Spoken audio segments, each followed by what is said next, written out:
Have some spare food?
What a nice day.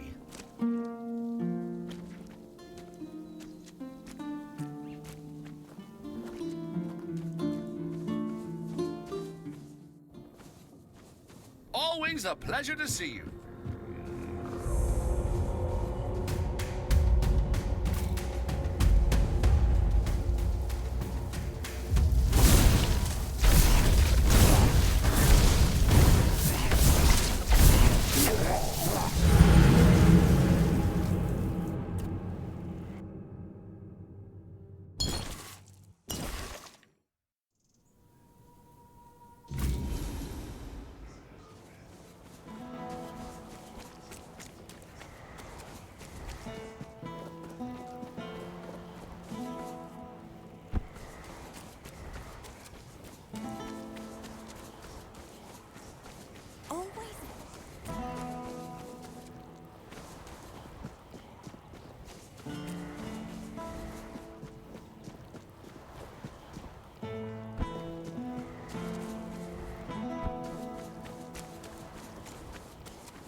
Who's there?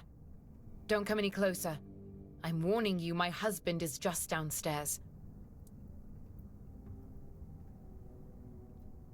Well, if you're here to rob me, you're going to be disappointed. My husband and I live off the land. You won't find any riches here.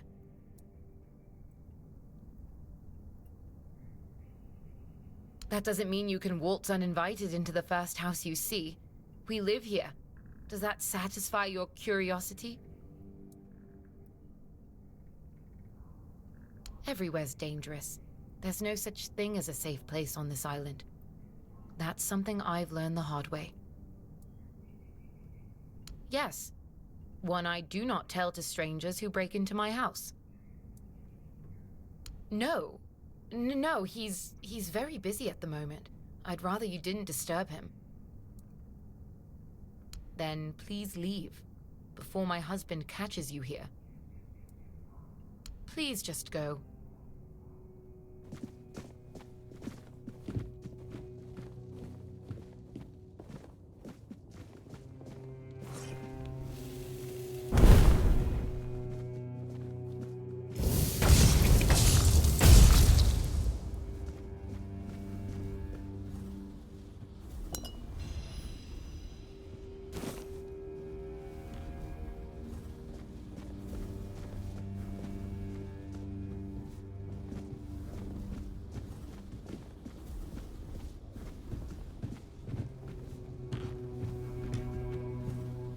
Oh no.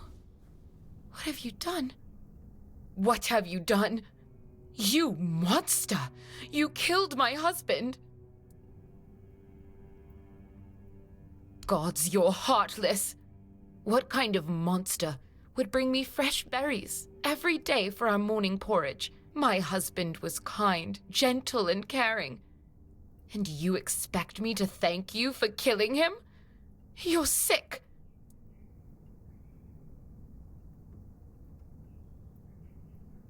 He wasn't impersonating anyone. That was my husband. I'm blind, not stupid. I know who lives in my house.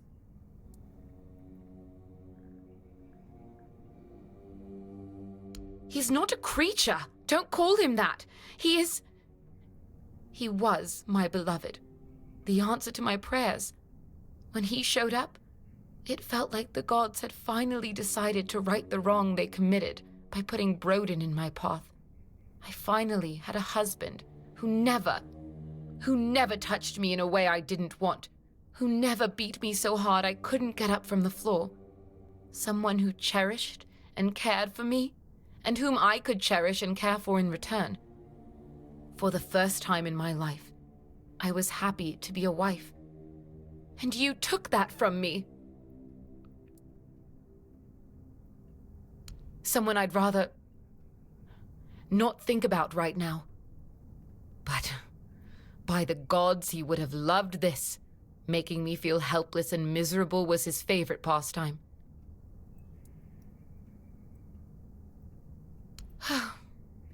You could give me a hand with the funeral. Just take his remains and place them on the stone altar nearby. I don't know which god was worshipped there, but they sheltered me when I needed it, and then they brought me my greatest happiness.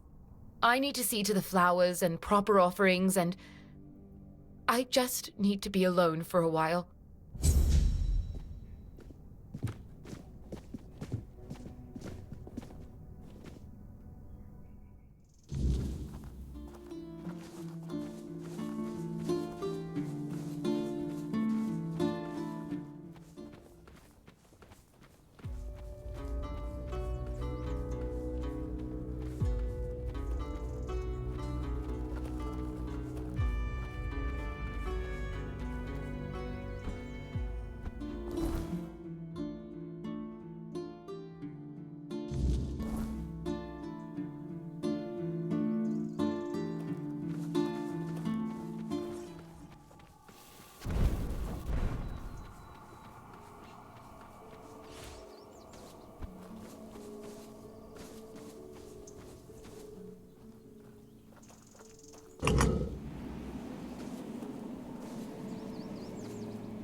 Finally, someone showed up. Listen, you've got to help me get out of this place. I've been stuck here for what feels like ages. Ah, right. My name's Brodin, and this is my house. Oh, well, it looks like my house, but I can't leave, and my dumb wife is nowhere in sight. Hey, sworn to her before the old mother and all that drivel. Why so surprised, eh? Don't tell me she really made one of those freaks here her husband. Oh, Deirdre, I never thought you had it in you. Of all the lessons I taught her, I never thought that would be the one to stick. Ah, it doesn't matter now. Good of you to get rid of that thing. You just put it out of its misery. Ah, you know what they say. Marriage is hard work. Ours felt like squeezing water from a stone. Deirdre was a crappy wife. She was lazy, whiny, and her cooking tasted like shit. I'll admit, sometimes I got rough. But that woman tested my patience like nobody else. But I can see now there was one thing she did learn. Once they are sworn to you, they belong to you, whether they like it or not. Deirdre's deranged. She's spiteful and mean-spirited. Nobody could be happy with her. She makes it impossible. That beast stayed close to her because it had no choice. I've been here long enough to know how these things work. If a deal is made, it can't be unmade. I've always told her, like coals to like. We're not that different, regardless of what she claims. Of course she didn't.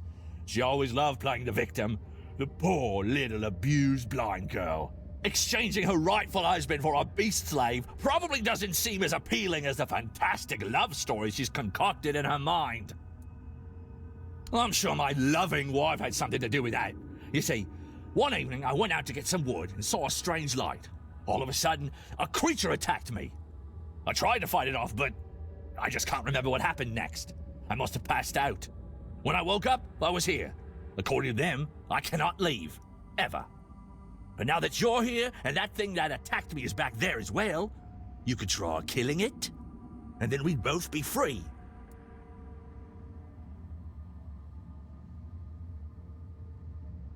Because I can't. I can't touch them, I can't do anything to them, yet they can do anything to me. It amuses them. They like to torment me. They tease me with promises of freedom, only to yank it away at the last moment. Please, you've got to help me. What about her? She's still my lawfully wedded wife. I vowed before the gods to take care of her, and I will, just as I always have. What's there to think about? Yeah, I'm not without faults, but who is? Not my wife, that's for sure. I don't deserve this shit.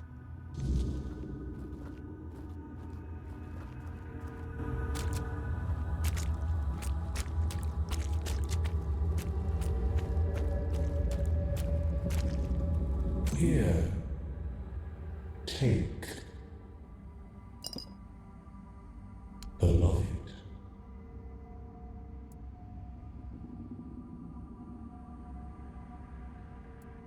Now, give, beloved.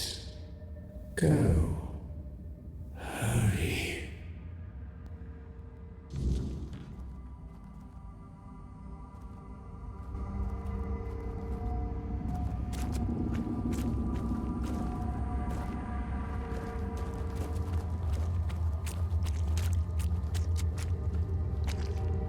I don't deserve this shit!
You dare steal from us?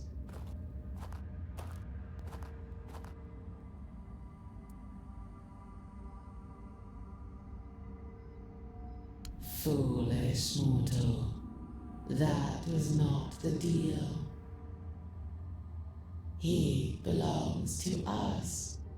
A deal once made cannot be unmade. Now be gone.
Hello?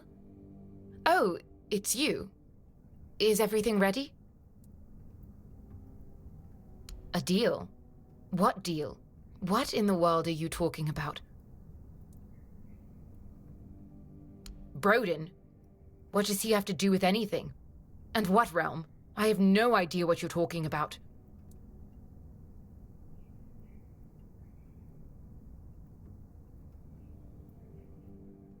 No, I knew he was different, obviously.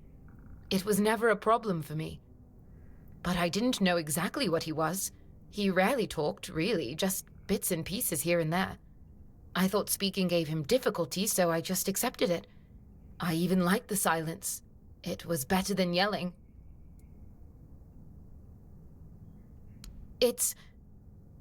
Are you suggesting that I somehow sent him there?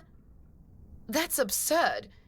If I knew I could get rid of him that easily, I would have done so before he literally beat me blind.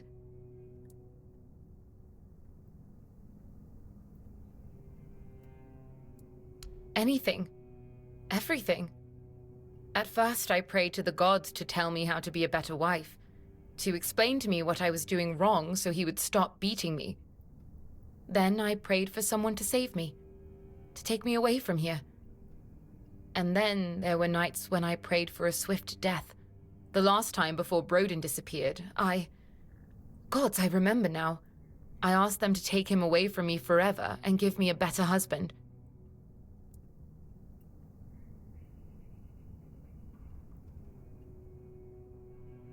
Not intentionally, but if what you're saying is true, then I don't regret it. Broden can rot in that place. It's the least he deserves. Oh, gods. Does this mean my beloved was merely part of the deal? Was he only with me because he had no other choice? Oh, gods, I'm such an idiot. I truly believed he loved me in his own way and that we were happy. I'm no better than Broden, am I? If what you're saying is true, then at least he's free from me forever. What do you mean? What happened there?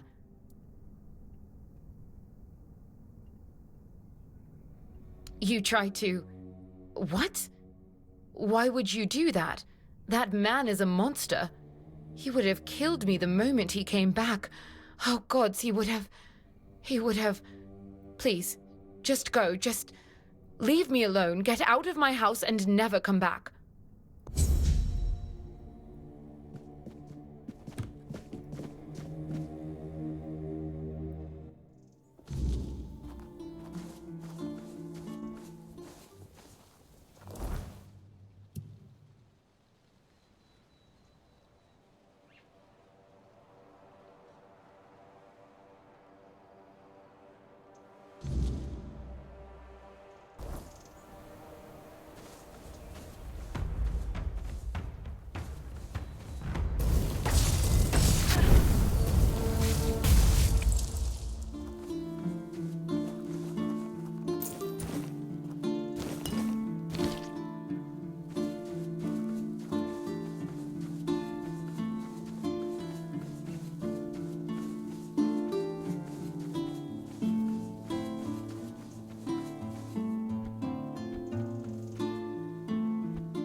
Come on. I can't tell Daisy. We're gonna need her. What we're going to need is money, and she'll fetch a good price. We still need to move somehow, don't we? She could pull the cart. We have Clover for that. Look, I know how much this horse means to you, but I've already talked to Dinholm. He's willing to pay a lot of gold for her. But what if we... No, Gil. Enough. We're selling her, and that's that. I hope that Camelotian knows what a treasury's getting. Daisy's not just any horse. She's best one he'll ever have. I guess. I've spent a lot of time with him. Rob would always send me to the stables when I was getting underfoot. He'd say, Gil, you go to the stables and don't you show your face again until I tell you. I guess I must have been an annoying kid. I do. Pa had to borrow money from Grandpa to buy it, and he had to work so hard to prove that he deserved it. After he and Ma passed away, Rob kept on working, and I did my best to help. Grandpa was, well, I don't know. I didn't see much of him in those days. And now we're supposed to just leave after everything. It feels like we're letting him down. Have a nice day.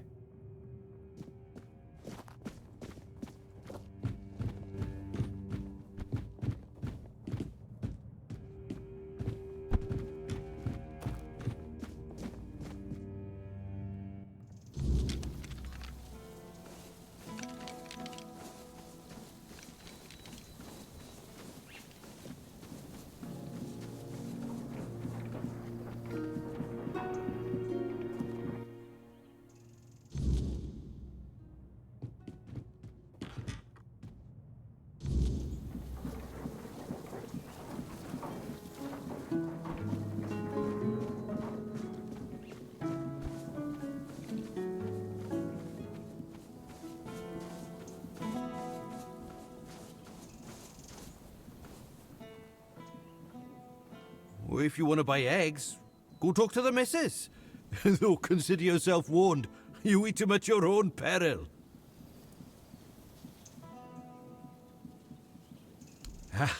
No need to worry. The missus told me to say that to anyone asking after the eggs. Or grains, or veggies, or anything, really. So they know not to come crying if they find ears growing in unmentionable places. Not that it happens very often. Just, you know, what you see is what you get.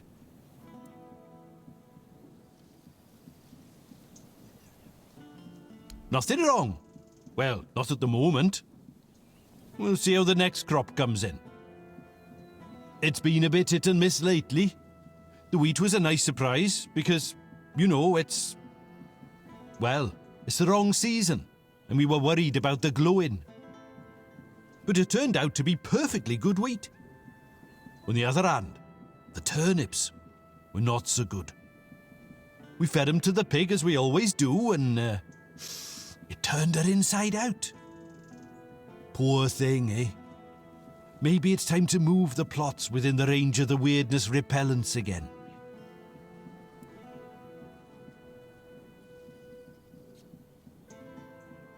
Aye, that we do. 'Twas getting into the crops one way or the other, so why not use it, you know? You see, with the weirdness, sometimes it's good and sometimes it's not. But the good has saved us from starving to death. I ate potatoes that looked like pig hearts and carrots that tasted like what standing in a field in the middle of the night feels like. All perfectly nice food. I say, it's better to have a meal that's a tiny bit different than what you're used to, than not to have one at all.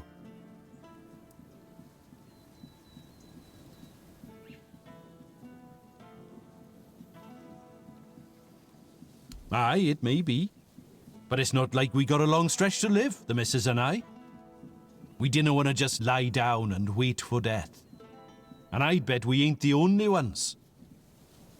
What else are folks to do in this blasted weather? All ready for winter, but winter won't come.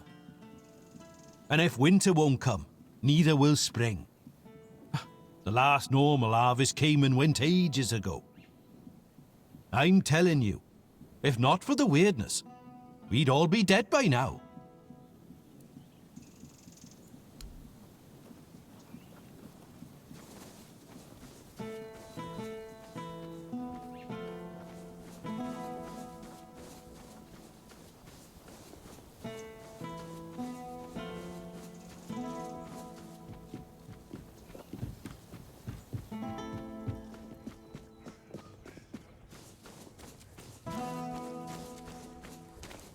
So Denholm's put a hold on my leave. Because of what you told him, I'm guessing. Not exactly the news I wanted to hear. Yeah, I suppose he did. And to be fair, I was the one who told you to take those scrolls to him. Guess that pins the blame for this partly on me too. Still, it doesn't make it any easier staring at the same four walls when I was hoping for a break. But hey, no use whining about it now.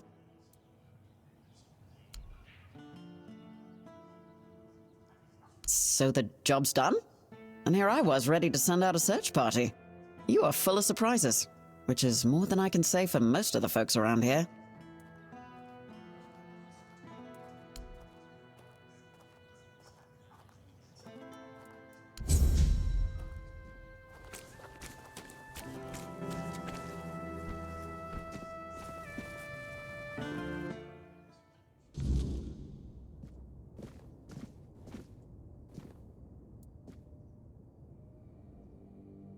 Really? Well, if this can put Beor back on his feet...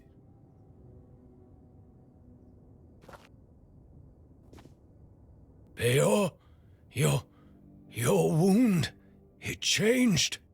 What? What happened? I don't remember much. There was a cave. And a girl? She touched me. I came back and dreamt. Then there's only darkness. That's right. And what did I always tell you about chasing after women, huh? She stole your heart, literally. You're lucky this one showed up. Otherwise, I never would have guessed you fell in love with a weird beast. Better take this to your grave if you don't want to become a laughingstock. You're so smart, and yet so stupid, eh? Well, get up now, whelp. Enough lazing about. You can take it easy today, but tomorrow you're back in the forge first thing in the morning. You've got a lot to catch up on. I'm sorry. And you, thank you. I'd thank the All-Mother for sending you at the last minute, but I don't want to owe her a thing. So, I'm thanking you. Finally, we can get back to work. I missed it. If you ever need a smith, you can come to me. All right, back to work.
Help a soul out on your journey, will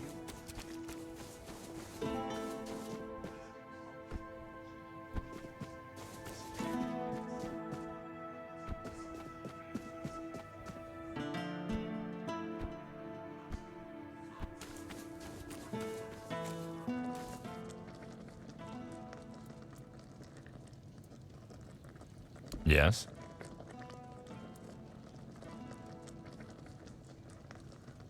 Well, well, Kestrel the Piercer. We've been after her for a long time, and many of our soldiers have fallen to her arrows. She believed she was dispensing justice to the wicked, though her favorite crime to punish seemed to be simply having a few coins in one's purse. Well, I won't miss her.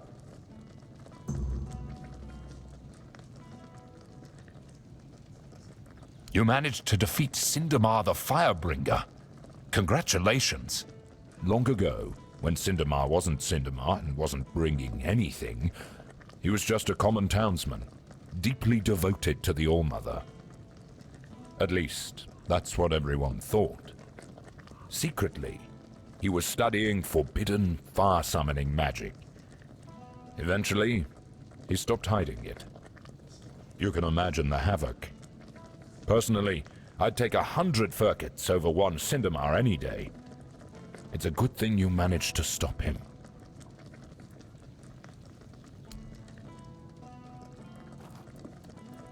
I'll await your return.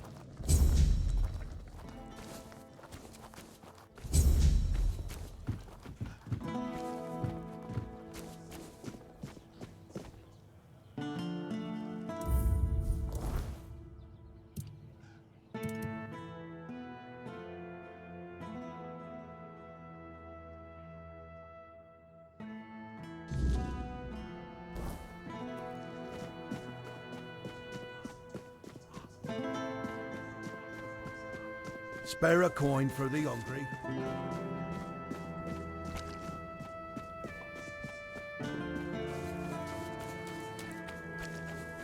Always a pleasure to see you. Hello. Coming back to me, I see. You must have excellent taste. What about it? You found it?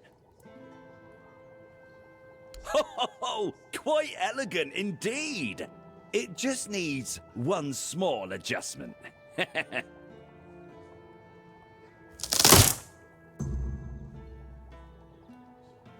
Do you know how many legends and songs I've heard about this Robbie guy? Oh, what a remarkable marksman he was. Splitting an arrow already lodged in the bullseye with his own during a tournament. What a story.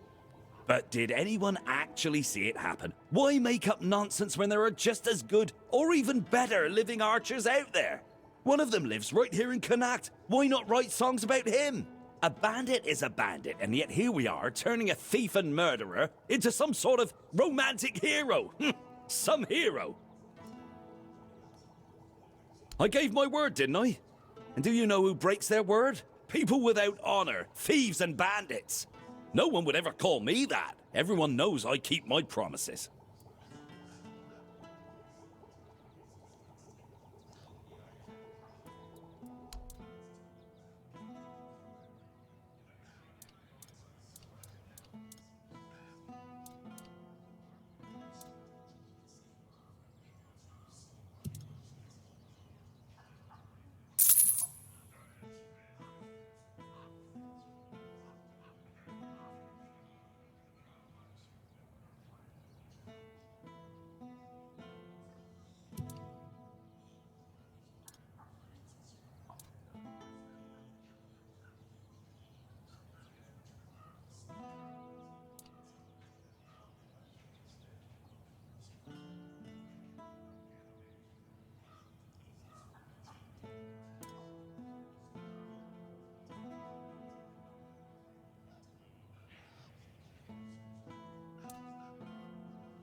Leaving already? And we were having such a good time. See you later.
Oh, hello there.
great tragedy befell the priestesses there, and to think that the strength of their faith was enough to bind a Four-Dweller. There is still so much we do not know about the true potential of the weirdness. I never imagined it could become a prison for the beings shaped by its will. But that Four-Dweller, there was something familiar about her, as if we had met before, a very long time ago. In her presence, I felt an odd sense of peace, even amid the terror that had overtaken the temple. Strange, and strangely comforting.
disturb my peace.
Have some spare food or coin?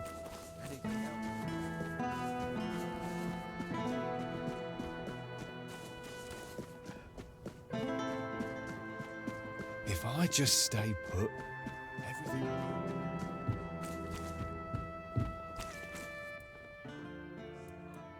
Yes? Sir Renard. What a shame he ended up like this. Don't get me wrong. It's good that he's dead. He just wasted his life. He came from a noble family, was tall, strong, brave. He loved dueling so much that he started challenging everyone for any reason, or none at all. Eventually, he killed a royal messenger and was banished. He must have been a tough opponent. You deserve the reward. And here are the remains of Sir Valen himself. Justice finally caught up with him. He was a scoundrel, a drunkard, and a libertine. And an aristocrat, too. At the Camelot court, he plotted, seduced, and stabbed people in the back. Literally. Eventually, he was betrayed himself. And he ended up here, as a common bandit. Or rather, as your handful of coins for his head.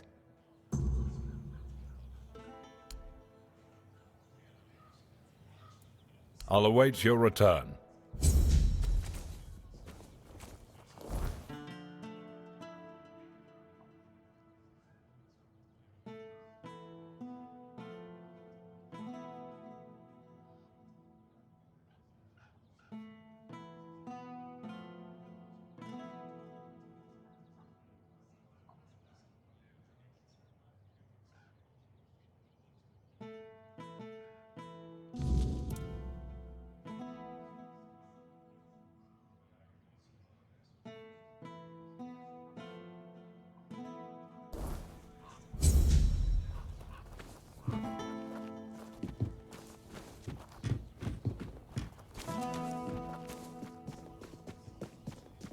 If I just stay put...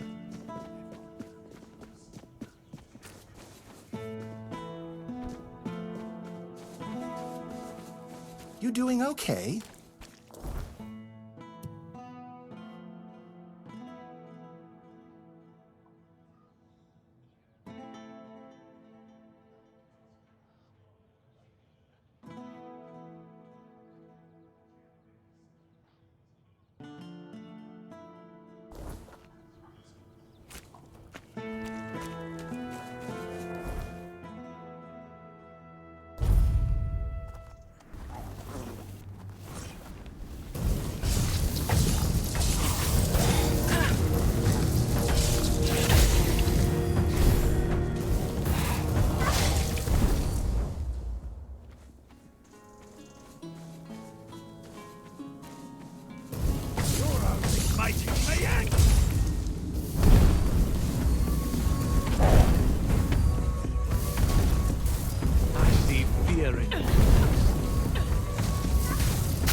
Looking for shelter, traveler? You're welcome to join us, unless you're worried a big bad Dalrita might eat you for breakfast.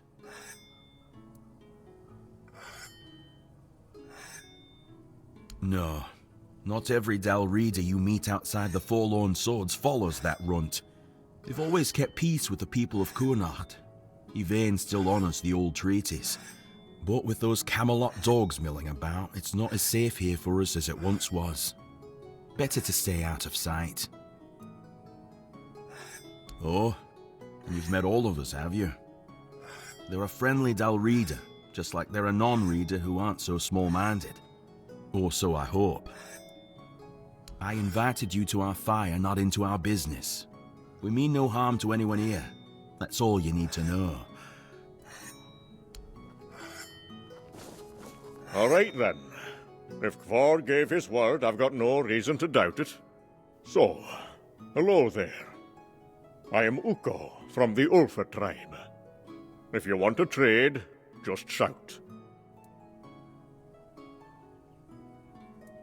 Old watchtower. Used to be empty. Then some right nasty bugger moved in. An ogre. Big. Loud. With teeth that can chew through stone. And I mean that literally. Saw him from a distance, munching on weird stone. Probably what made him howl and run about like that. If I were you, I'd keep well away. An ogre. One that's gone mad with weird stone. Ha! Good luck with that. You're just as bloody reckless as my cousin Ogwe.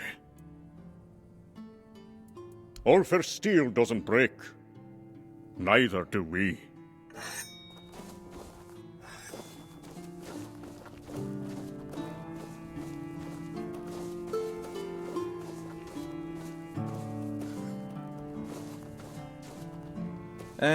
Kavor's got too soft a heart. Funny, considering it's made of weird steel.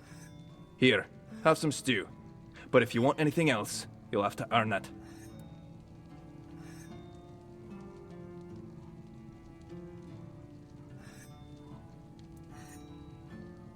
If you're up for it, I've been thinking. You any good at baking? I only ask because, if you are, then you know. It's not the same as cooking. With cooking, you need taste buds and a basic sense of ingredients. But baking takes precision. It's closer to alchemy, really. And since I can't exactly dabble in alchemy, I stick with baking. Cooking and baking are noble crafts, harmless enough not to make the Forge jealous. But alchemy, that's a different beast. It takes focus, sometimes full-on devotion. And the Forge, well, she doesn't like to share. Good thing to keep in mind, if you're ever thinking about serious smithing. Aye, a man can have a dozen lovers, but only one craft he's truly bound to. Try forging with your head full of some other work, and she'll burn you for it. No question. Aye, I'm getting there. See, some of the Thud alchemists use ingredients from the weirdness in their potions, and I thought, why not try something similar, but in the form of baked goods? Maybe if we sprinkle the weirdness into food, it'll help us build up a resistance to the fog. But I need someone to gather a few things. Ether bloom, a handful of ethereal cobwebs, and some butter. I'm all out of that. Got plenty of flour, though.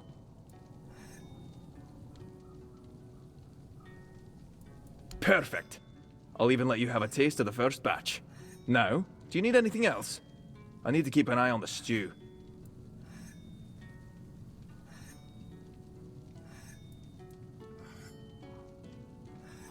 Aye, you wouldn't guess it, but the big lump's a hopeless romantic. Soon as he met that man of his, he was ready to light the forge. Good thing Halvor's got more sense than he does. They're a good pair, and they never forget the forge comes first. As it should. Be careful. The road's not as kind as I am.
I don't know what it is, but it's mine, and it's still here.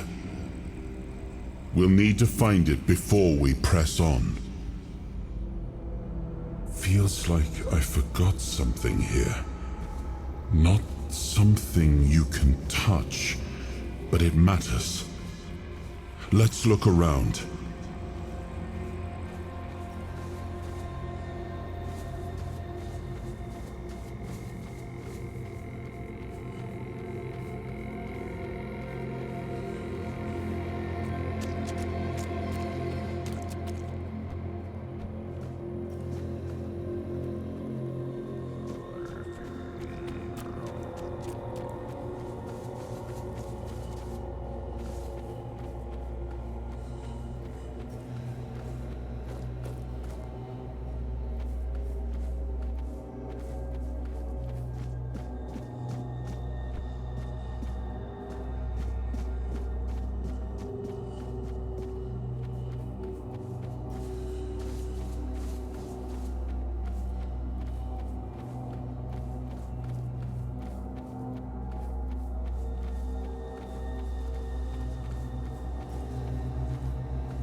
disturb my peace.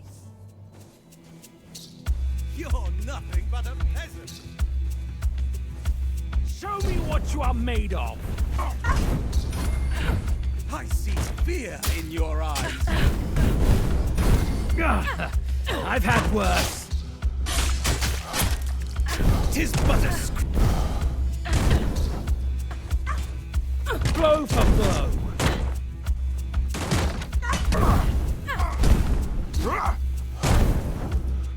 I'll get you back tenfold.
Dear me, another one?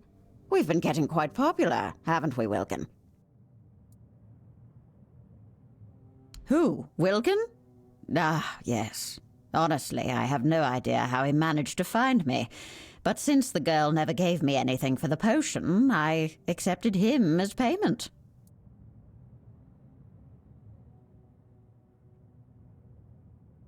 Oh, does he now? And have you asked him if he wants to come with you? Just because he's currently a pig doesn't mean he can't think for himself.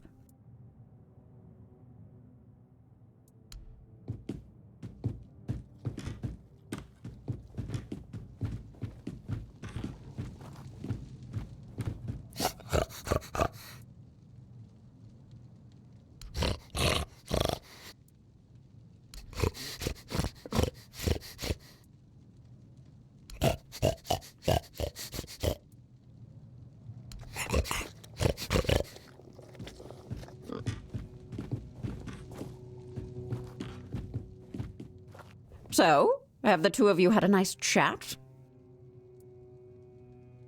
Well, of course, he's a pig. What were you expecting? Well, now that we've got that out of the way, tell me, why did you come here?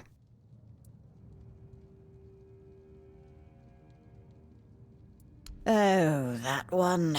Snowdrops and bluebells. That one got boring really fast. It's always the same with your kind. You lied to me. You tricked me. Why is my lover a pig? And so on. I don't know. You made the wish. How is it my fault that it didn't go the way you thought it would? I'm not a mind reader. In fact, she's the deceitful one. She knew I didn't want to see her again, so she sent someone else to pester me.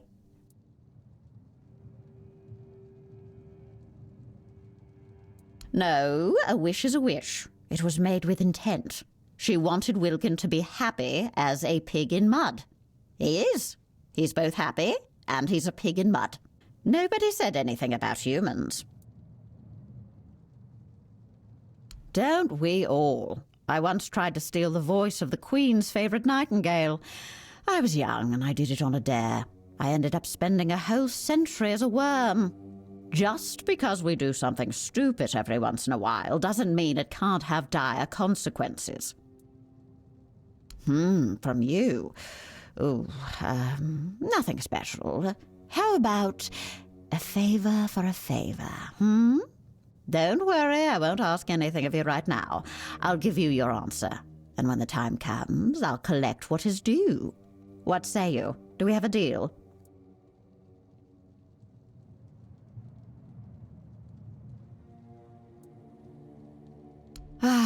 But who said anything about turning him back into a human?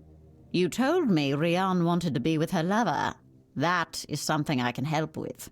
Here, give her this bracelet. If she really loves her Wilkin as much as she claims, she only needs to make a heartfelt wish to rejoin him. And they'll be together, just like that. Happy as two pigs in mud. I do love that little saying. It paints such an adorable picture, don't you think? A truly happy ending. Now listen to me, little mortal, for I can already tell that you're gearing up for a dispute. 1. A deal is a deal. You do not get to back out now, and I will come to collect what is owed me, for such is the law. 2. Do not fret about the girl. She made her choices. Mortal hearts are fickle and easily swayed, are they not? It's time for her to find out if hers is as steadfast as she claims. Now, be gone. It's been amusing, but I've had quite enough of you. Dear me, another...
No passage.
feels like I forgot something here.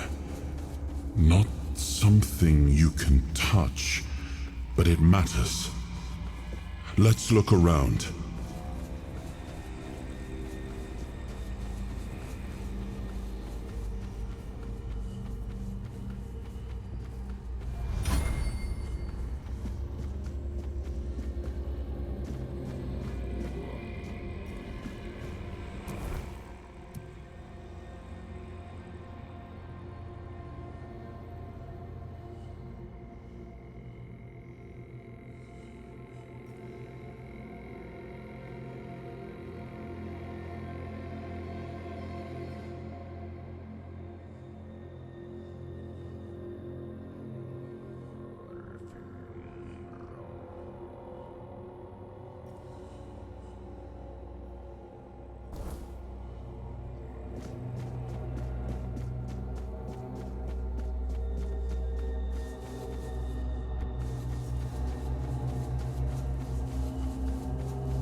There's no need for violence.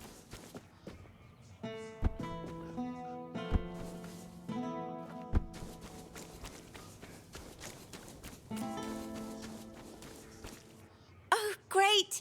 You're back! Did you find him? Did you really? What did she say? Did she agree to turn him back?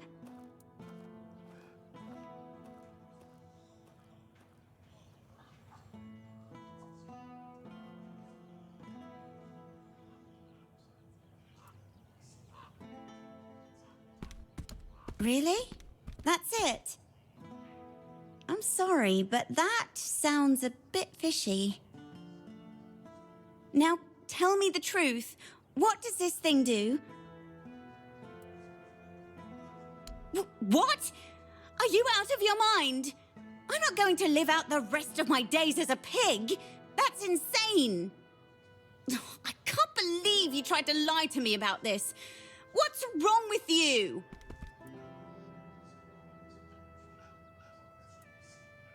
I mean, I do, but that's asking a bit much, don't you think? Here, take this back. I don't want it. You can keep it. Maybe you can turn into a happy little piggy with Wilkin. I don't care. Just stay away from me.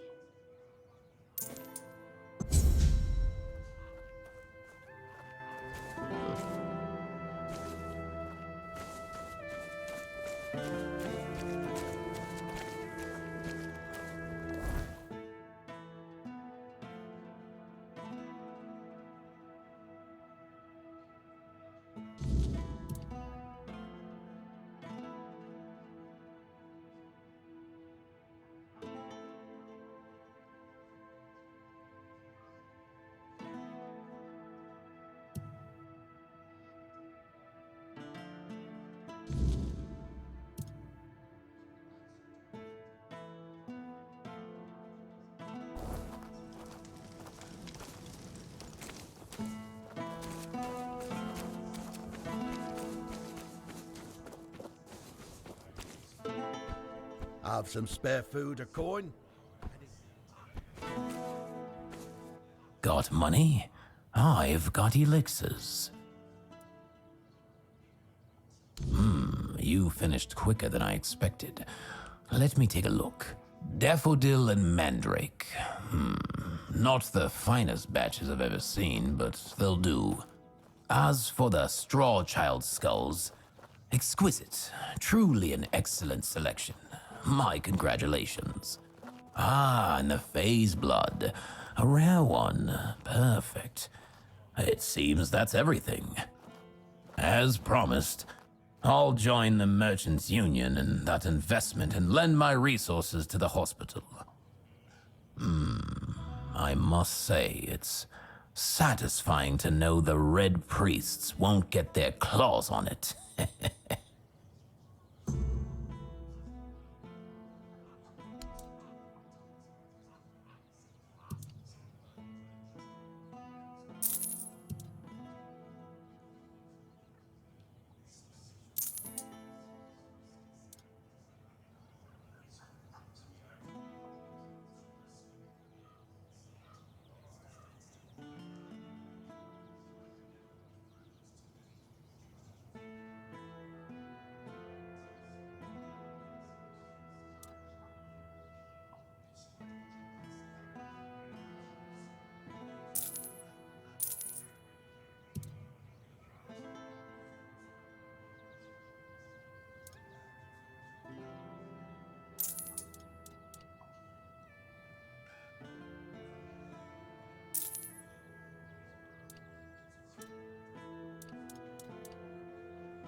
Oh, hello there.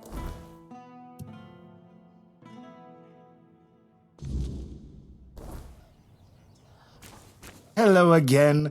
I've got everything you didn't know you needed. Oh well, truth be told, that's better than I expected. Trust me, I know it's not easy to convince their lot to agree on anything. This is a good start. Ailey will stay on as head of the hospital. But with steady finances and a reliable supply of medicine, it should take a lot of the burden off her shoulders. In the meantime, we'll turn this endeavor into a truly profitable business. You know, I've got to say, it's been a real pleasure working with you. The whole of Kunacht will owe you a great deal.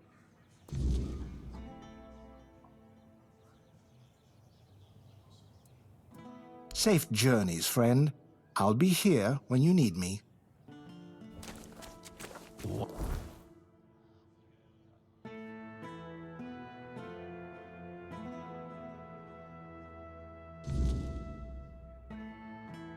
Brings you this way.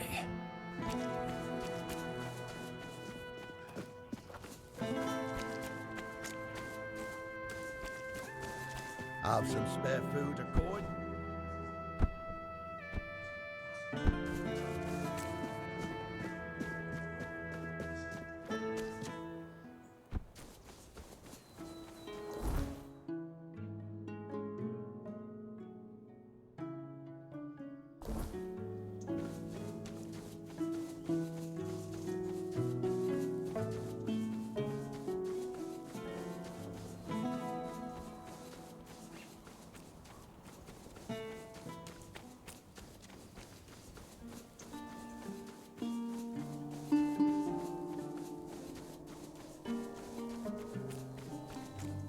Disturb my peace.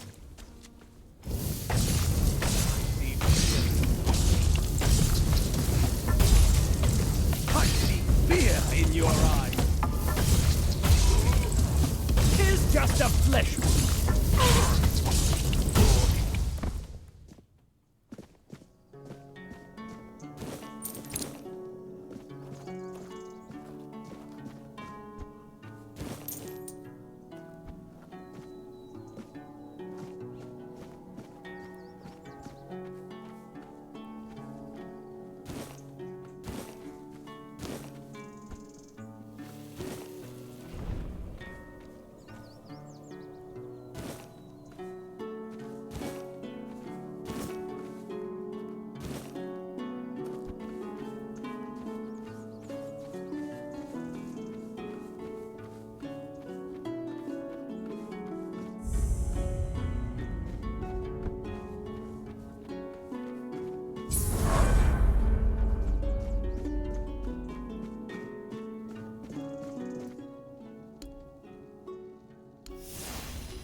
What? It's you! You're stealing from me! Why?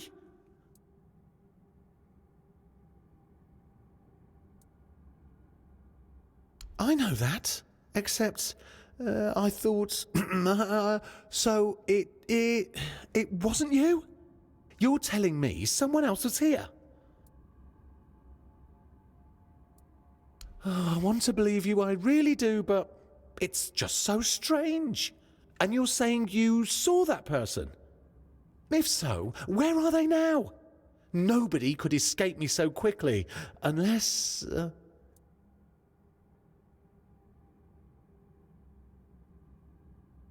So you're not only a thief, but a liar as well. You know, I expected better from you. Even if the theft was a mistake on your part, you still chose to lie to me right now. Why? We could have just talked about it.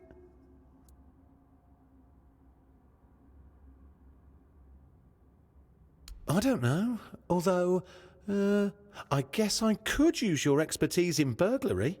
You see, I've explored this entire cave, and in one of the tunnels, I've spotted an exceptionally rare treasure. The problem is, this treasure lies behind an impenetrable barrier. I've tried everything to reach it, but to no avail. I would be grateful if you could get it for me.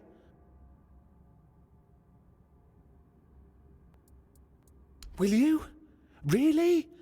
Oh, that would be very nice of you. I'll wait for you here with what's left of my treasures.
I'd rather not talk to you right now.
like short work.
Even your silence carries weight here. How can I help? I assume he fell victim to his own pride and tried to make himself immortal. Typical. That man had no sense of self-preservation. He thought life was driving him, but to me, it always seemed like he was racing towards death. I'm glad the matter has been handled. I'll even give you something extra for your trouble. And what about his research? The Forebloom. That's incredible. I'd heard the legends, but this journal shows there's truth in them. And Calum, for all his madness, might have been right. If we could find the Forebloom, it could change everything. Bring us closer to our goal. Oh, my little baby owl. It's clear you're still learning the ways of a true alchemist. Everyone knows the legend of the Forebloom. It's the origin of all plant life in Avalon. The very seed of the weirdness that gave rise to all life as we know it. Without plants, there'd be no animals, no humans, not even the Fordwellers. And since life tends to guard itself, the Forebloom has its defenders too. The Strawfathers, the Gloomfronds. All that protects life from the thoughtless destruction by humans. This proves that the seed of the Forebloom could be the pure spark of life we've been searching for. Ah, I see. So it was all for nothing. We need to keep searching. I won't lie, I was as excited for this as a keeper for venison. But after so many years in the guild, I should be used to the taste of failure. Ah, you're right. Tomorrow's another day. Each of us has our own research to pursue, and that's what counts. May Mother's strong arm embrace you.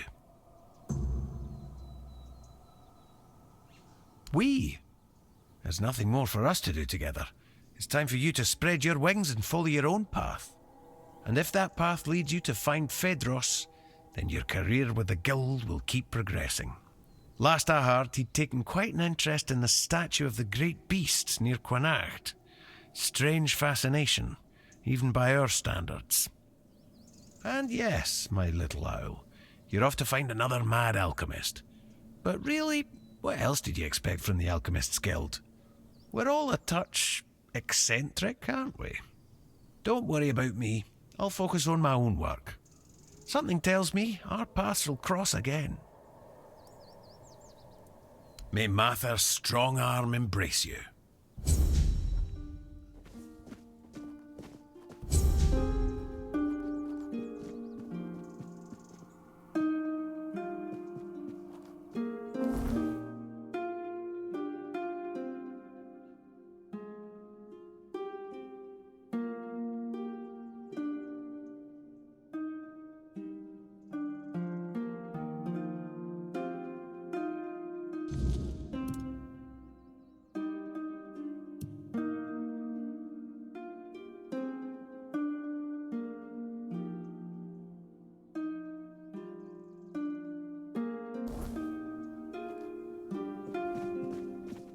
I see the burden you carry.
Be prepared for anything. Say your prayers.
terribly sorry for all that hassle.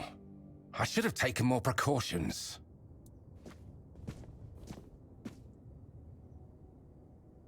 Yes, thank you.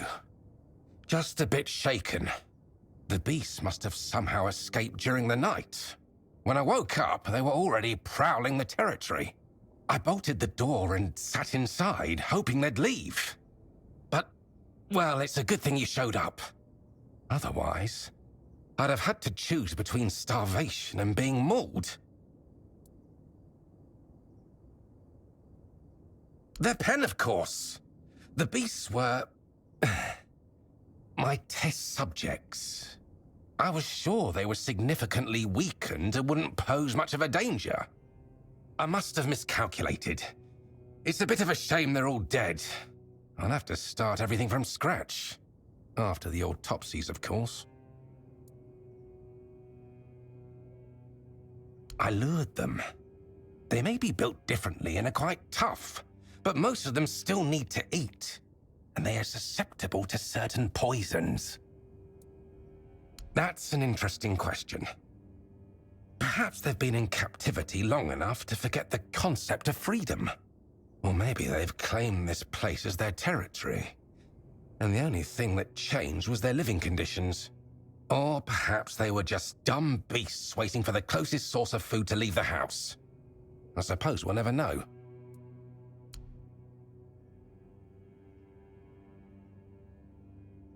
The weirdness and life itself. I don't know if you've ever dissected a weird beast, but their bodies are quite fascinating. Nothing is in its rightful place, and, for all intents and purposes, they shouldn't even be alive. And yet, there they are, prowling and growling. It's a bit of a miracle, don't you think? I'm glad you agree. I know it's difficult to see my perspective when, time and time again, creatures like them try to kill you. I rather admire your open-mindedness. Oh, did he? Well, if the guild is so impatient for results, they should have sent someone sooner. Now all my beasts are gone, and I'm still missing a crucial ingredient. You see, weird beasts are unique creatures. The spark of life they carry is as twisted as it is relentless. I believe it can be extracted and transferred, creating a being capable of living in the weirdness without succumbing to its corruption. With everything that's been happening on Avalon, I believe this is the only way we can survive. The pigs can already do that. Well, yes, but they hardly escape disfigurement and corruption, do they? Besides, they only skirt the edges of the weirdness. They don't dwell deep within the fog. If I succeed, humans will be able to live in the weirdness freely, no matter how dense it becomes. The heart of a Fae, well, the Fae, to be precise. I'm not interested in the heart of some half-feral beast from the host. I need something far more powerful. I've heard of a Fae that calls itself Foxglove. It dwells in the roots of an ancient tree, lurking for unsuspecting travelers. Supposedly, it's cunning and quite vicious. If you bring me its heart, you won't just be doing me a favor. You'll be aiding all of Avalon.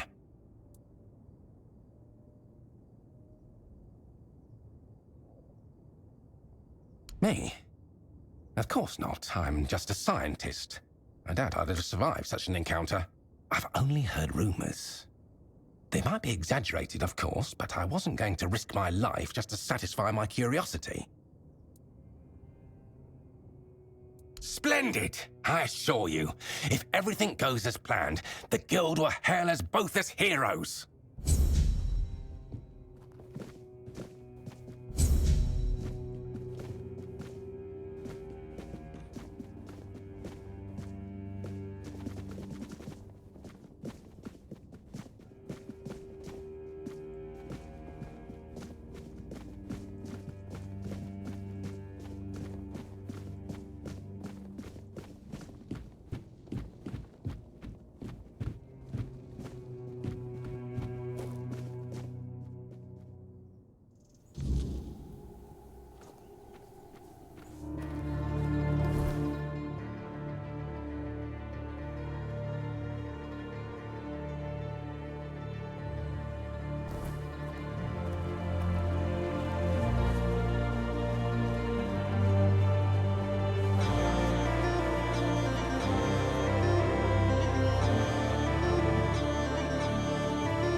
My, what a lovely mortal he sent my way. Ugh, such a silly man, that Phaedros. Does he truly think I can't tell one of you from another? But of course, you could even say we're quite close. After all, I granted him his greatest wish. And in return, he promised me a small piece of his sad, mortal life. Only now it seems he's trying to weasel out of the deal. It's a bit insulting, don't you think? Ugh, mortals. I should have known better than to trust him.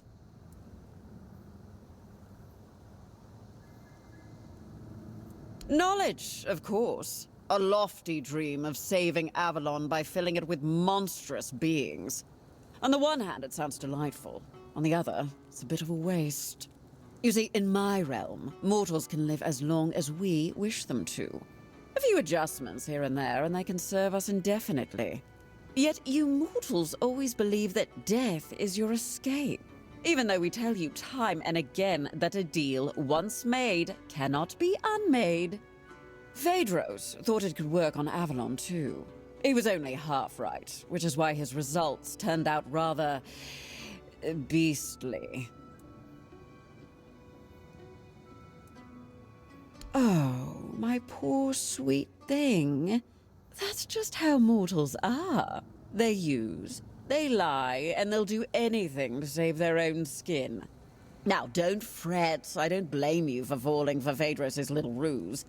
In fact, how about we make a deal? How about I give you a little something, and you take it straight to his hidey hole?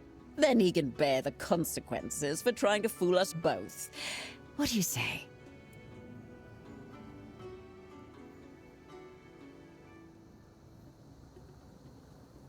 Well, for starters, you get to leave here with all your limbs just as they are.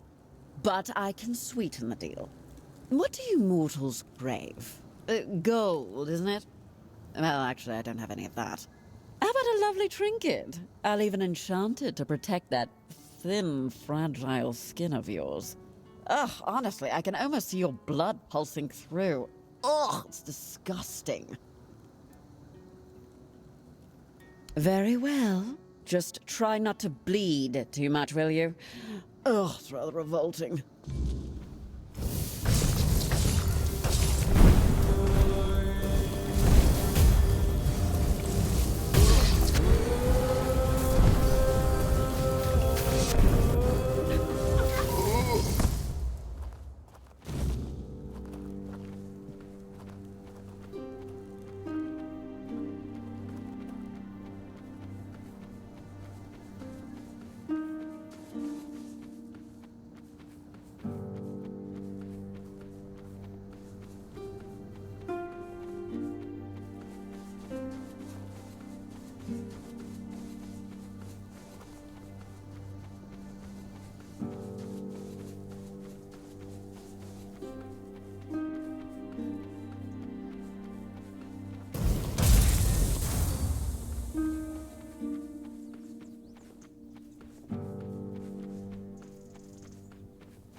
So, you're the one Phaedros dragged into his madness. Apologies for the mess. I'm in the middle of cleaning up. I'm Alma, the alchemist. Pleased to meet you. I won't deny I'd have preferred to meet under much more favorable circumstances. I feel a bit like I've been caught at the scene of a crime, which, in a sense, I have. Although, in my defense, if we're speaking of crimes, this one is twofold. Phaedros' reckless experiments had to be stopped. The guild warned him repeatedly that he was crossing the line. Unfortunately, yes. The rules of our guild are clear. Crossing the established boundaries results in consequences, and those consequences grow more severe with greater transgressions. It's not like he wasn't warned. He knew exactly what he was doing and the risks involved. Believe me, taking measures like this brings me no joy. But we can't keep constant control over everyone. There are certain acts that simply cannot be forgiven. Phaedros was a threat, not just to himself and the guild, but to others as well. I'm sorry it had to come to this. First, I need to finish cleaning up here and prepare Phaedros for a proper burial. I'll also secure the rest of his research and materials to ensure they don't fall into the wrong hands. And then I'll have to write a report. Ugh, I hate paperwork. There are so many better ways to spend my time. And then we'll talk about your next assignment.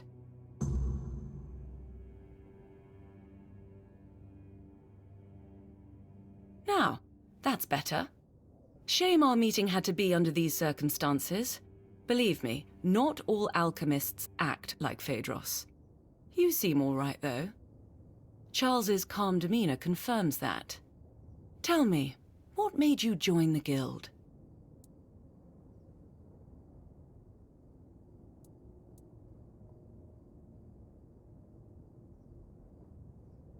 A big deal. Very lofty. But be careful, all right? Knowledge and its pursuit can come with a price. At some point, one might take just one step too far and uncover secrets that were never meant to be revealed. But I think you'll manage. So, what do you need?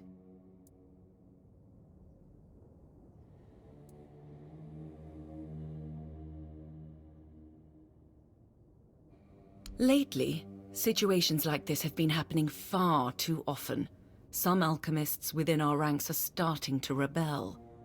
Or they're coming up with utterly ridiculous ideas.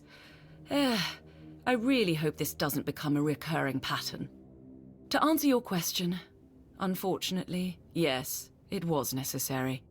The rules of our guild set clear boundaries. Crossing them results in a response from us, one that becomes more severe the greater the transgression. That's my role. Let's just say I'm a sort of guardian of alchemical ethics. But more seriously, I was assigned to this task. Apparently, I'm the best at playing nanny to misfits like us. Charles is my Croakmore, though he's far from a typical specimen of his kind. He won't bite your hand off, unless, of course, he senses ill intent. At the moment, he trusts you, which is rather uncommon. I wouldn't call the process taming. It was something different. Let's say it involved a more invasive intervention. I found Charles just after he was born, abandoned by his mother, so I took him in. It was the perfect chance to examine his brain. While working on his exposed skull, I had to disrupt the areas responsible for his sense of belonging and aggression. If this were a question, I would say it's a valid one. To be honest, I don't know the exact answer. I assume it all depends on perspective. If we accept that the brains of living beings are a kind of biological mechanism, then perhaps I managed to redirect the function of that mechanism so that it operates based on different needs and perceives its place in the world differently. Yes, that seems likely.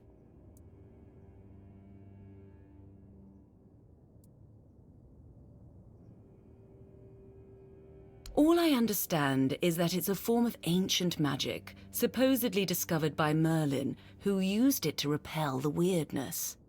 A menhir with burning weird fire can repel the weirdness on a far larger scale than a simple bonfire fueled by ethereal cobweb. Unfortunately, that's everything I know. As an alchemist, these are mysteries far beyond my knowledge or expertise. I'm trying to conduct field research, but the last few weeks have been exceptionally frustrating. I lack the necessary specimens, and I'm not exactly equipped to gather them myself. I'm skilled with a lancet, not a sword. I heard you're trustworthy. But first, a warning. The task I have for you is unpleasant and messy. It involves extracting brain matter, but before you even get to that part, you'll need to risk your life to get close enough. I need brain centers from 3 creatures. A Nookalivi, a human infected with the Red Death, and a villager touched by the weirdness. I've heard stories about peasants on farmlands near Kunacht. They were unlucky that the Menhir stopped protecting the place where they lived. I'll reward you for each of the 3 brains, as long as they're intact. A bloody pulp is better suited as a snack for Charles.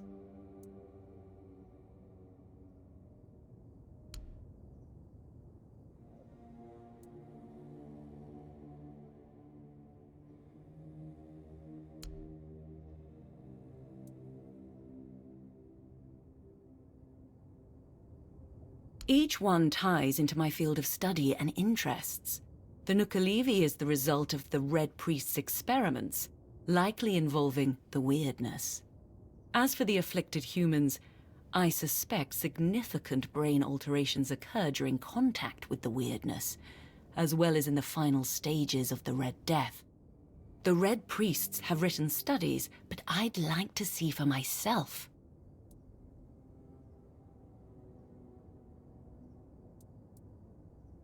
The hierarchical structure of the regular Camelosian guilds isn't something we strictly adhere to in the Alchemist Guild. Each of us has freedom in our research, as long as we don't violate ethical guidelines.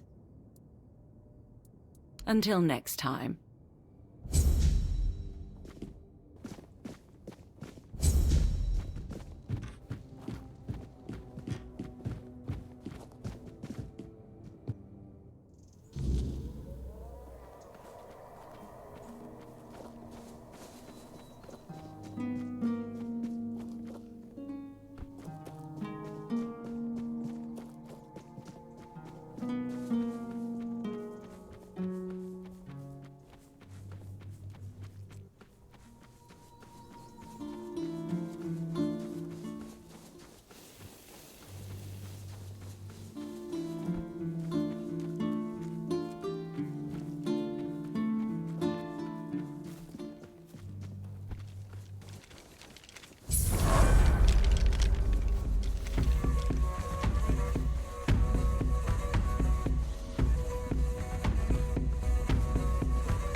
Spare a coin for the hungry.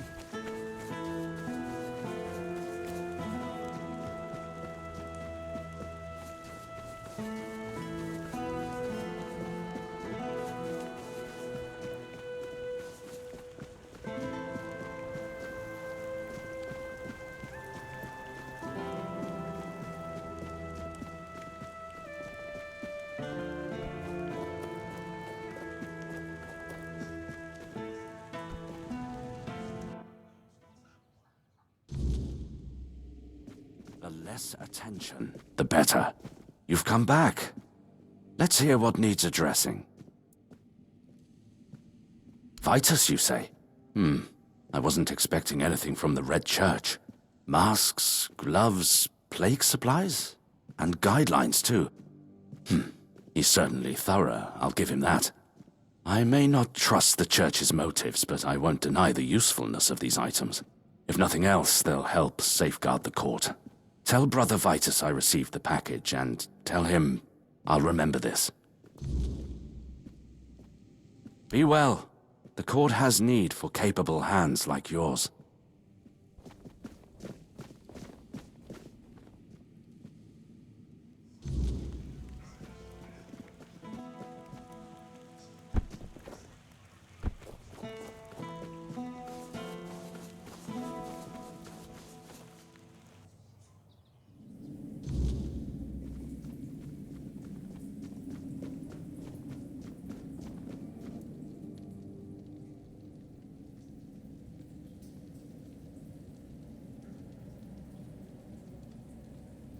So you've seen what happened with your own eyes. I shouldn't. But maybe the Menhir's reaction to your arrival was a sign from the All-Mother. Maybe you are someone who can help. You asked me before whose grave it is. I come here because it's a reminder of how I failed those who counted on me, and I should feel sorrow, guilt, something. But the truth is, I lost part of myself long before Maeve was taken. I stand here. I wait for a feeling to appear, and nothing comes to me. Not ever. At the corrupted temple, something happened when I was still a priestess out there. I feel like something was taken from me, ripped from my very soul. And I've been hearing her voice ever since. Lorelia. And it seems you've only scratched the surface of her purpose. You need to return. Speak to her again, but this time ask directly about me. Who am I to her? Why is she calling? There's something she knows. Something I can't piece together alone. I wouldn't ask this of you if it weren't important. Whatever connection I had to Lorelia, it's tied to what I lost at that temple. If you can find that thread and pull it free, perhaps we'll both find the answers we need. If you want to help me, I need you to go to the corrupted temple. Find her. Find out what she wants from me. Thank you. Whatever this is, it has haunted me long enough.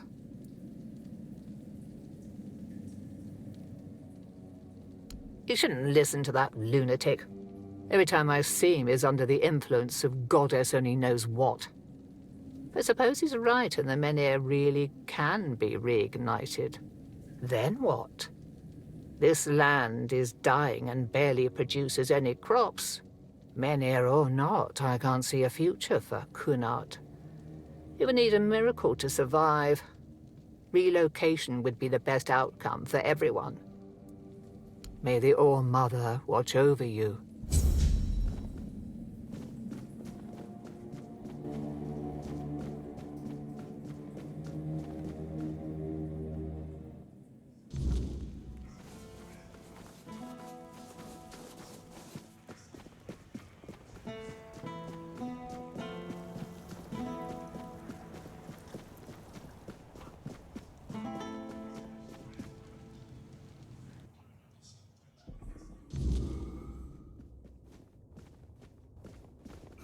Nice to see you.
Have some spare food or coin?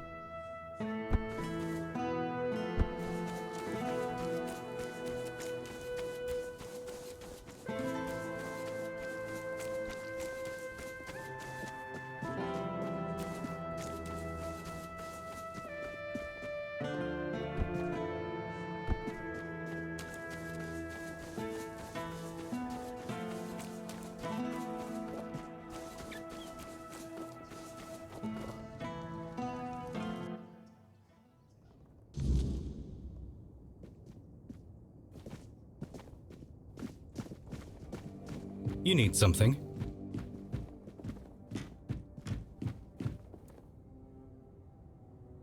Good. Anselm is not an easy man to sway, but with this gesture we've planted the seeds of trust, and perhaps ambition. Here's your reward, and consider it a token of appreciation for your discretion. You've proven yourself quite resourceful. The tides of Connacht are shifting, and you've ensured they move in the right direction. Well done. Eyes forward, and mind your step.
Here's but a scratch.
You're not one of the rats scurrying about this place.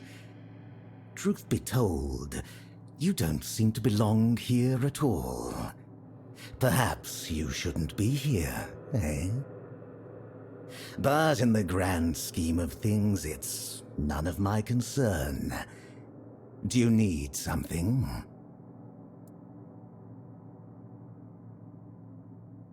Name's Gatto. Once upon a time, I used to be a rat catcher at the court of King Sagramore. Later, fate led me to catching rats here, outside the cold walls of Sagramore's castle.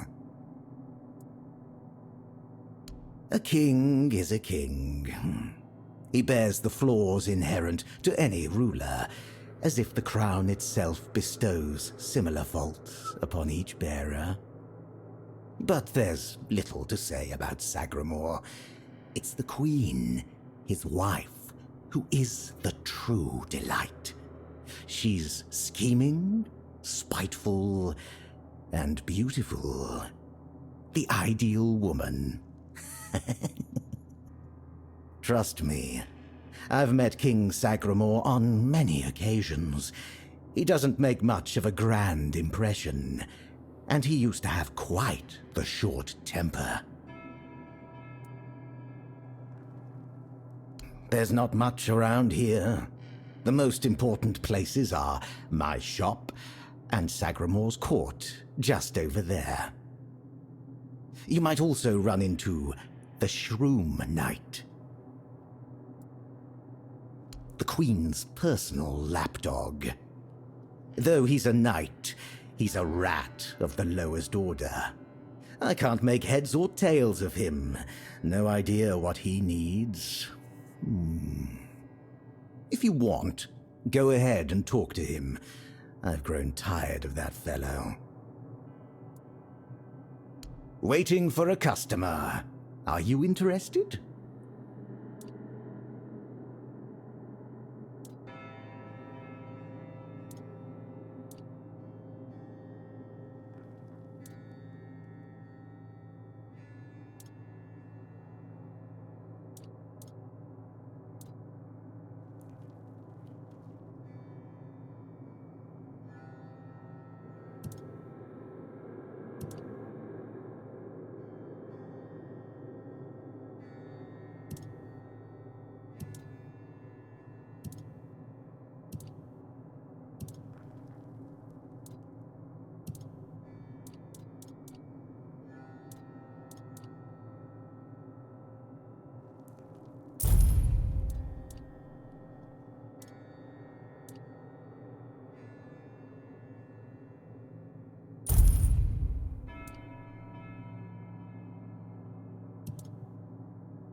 You know where to find me if you need anything.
Greetings to you. Strange soul. You carry a light that doesn't belong to the Sagramor's realm. You're not from here, are you? I fear, then, that you won't be able to grant me absolution. At least not yet.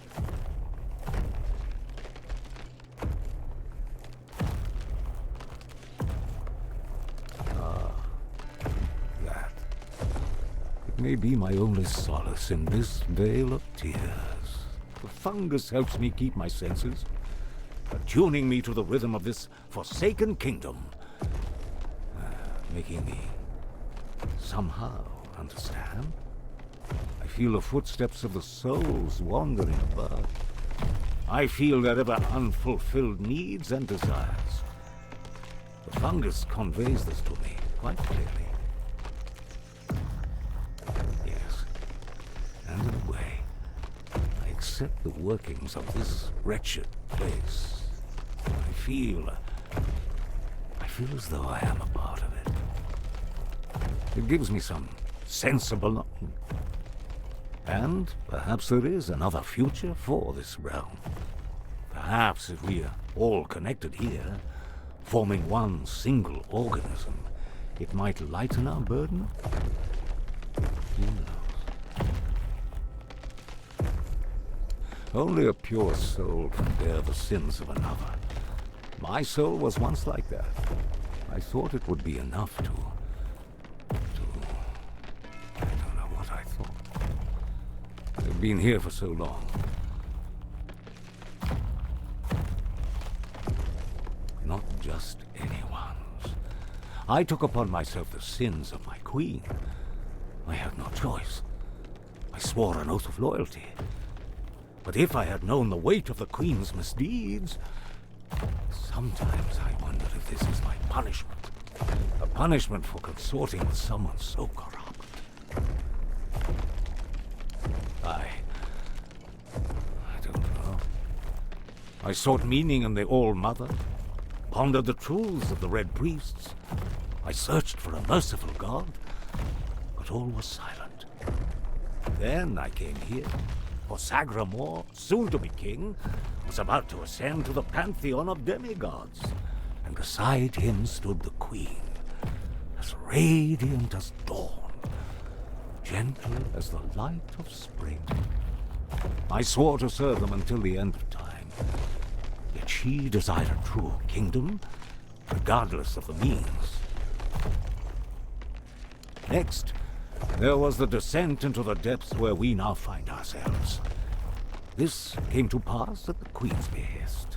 How twisted and corrupted must one's soul be to desire something so dreadful, to rule alone over the world of shadows.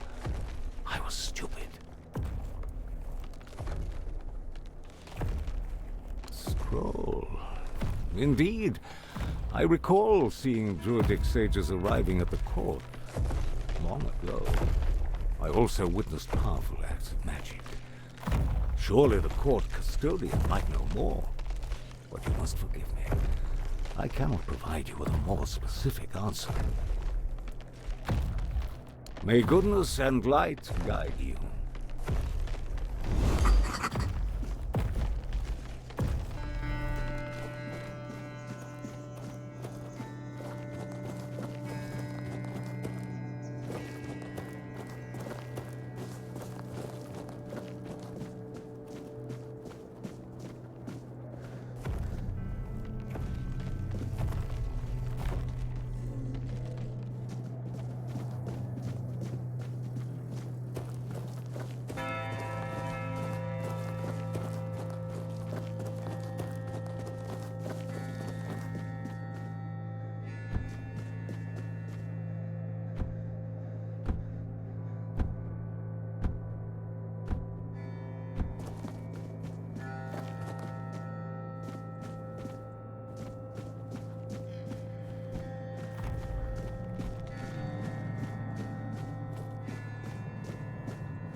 Ah, a new guest in our court.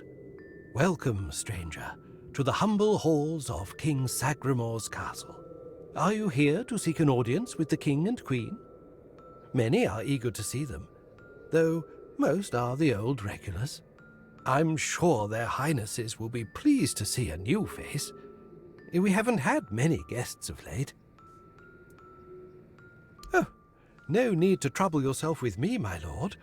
I am but a simple custodian, a lowly servant of our gracious majesties. Though, if I had performed my duties better, perhaps there wouldn't be so much constant dying.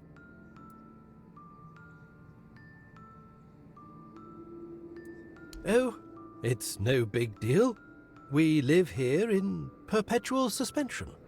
Time can't touch us, and it's all thanks to the Queen and her sisters, who decided that would be best for everyone.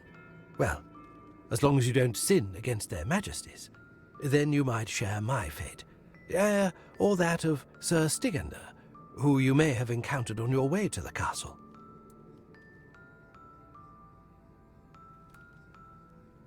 Well, I wanted to feel the softness of the royal bed.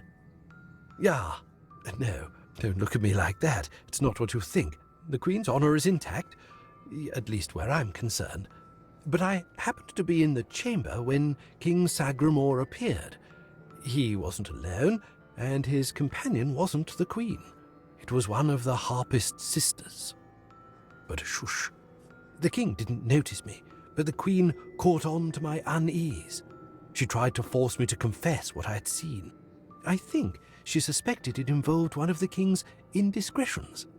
In the end, I was the one who paid for his sin. Oh well, it's the lot of servants to bear the burden of their lord's transgressions. Loyalty, of course.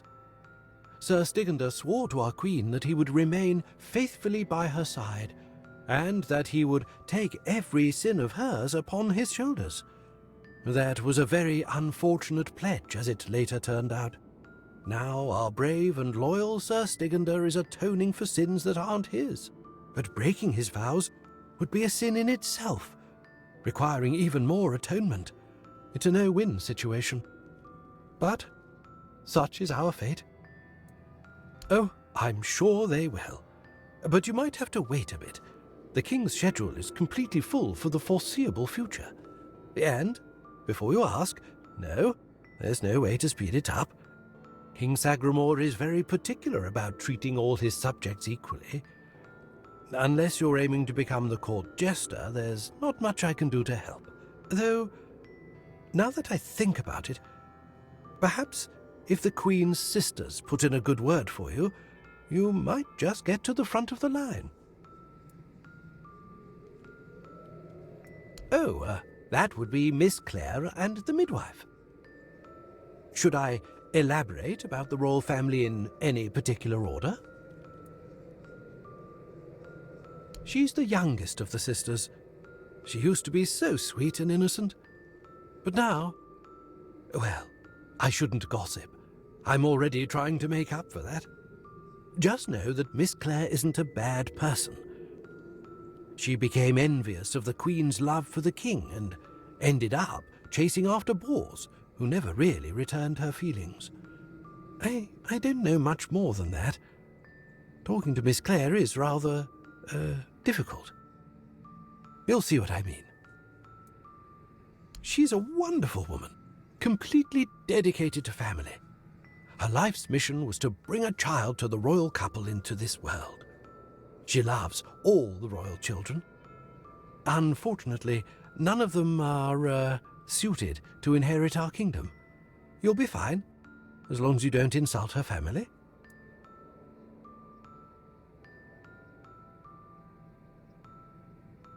I'm glad you asked, my lord. All you need to do is kill me, and the keys to the sisters' chambers will reveal themselves to you.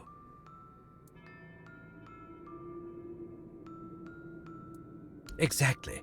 For a brave adventurer like you, it should be no trouble at all. Go ahead. I won't fight back. I die more often and more efficiently than anyone else in this noble castle.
Who goes there?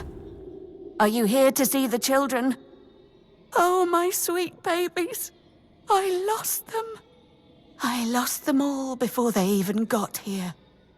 They scattered, poor things, like dandelions in the wind.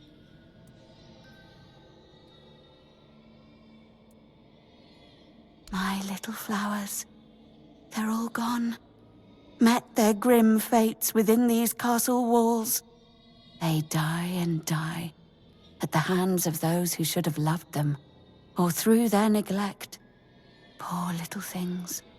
They deserved so much better. After all, they were barely more than blood on our sister's white sheets.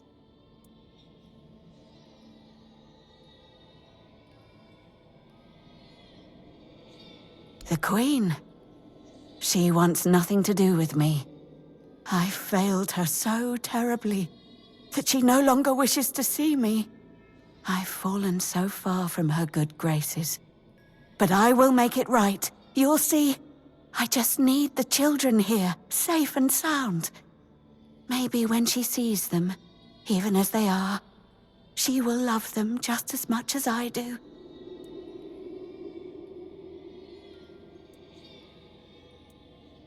Really? You'd do that? And you won't hurt them, will you?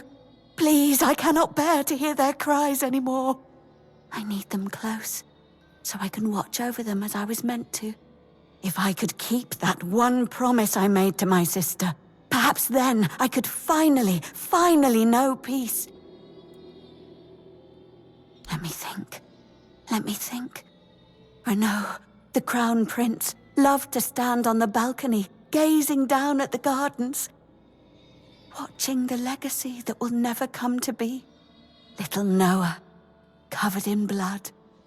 His mother would wash him again and again, scrubbing endlessly. It feels like he rarely leaves the bathtub. Oh, and Hugo, such a sweet child, sleeping soundly in his cot, sleeping and sleeping, always and forever. He has his favorite lullaby.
He's gone. Young Prince Renaud.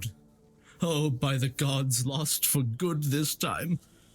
The midwife will wring my neck with her bare hands. I can't. No, I won't go back to her like this. And the Queen, she'll do worse. Much worse. Have you ever seen her angry?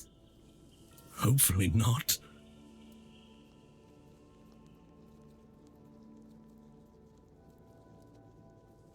Oh, yes, of course. Straight into the void. He stood there for a long while, just staring into the well. And then he was gone. He just stepped in like it was the most natural thing in the world.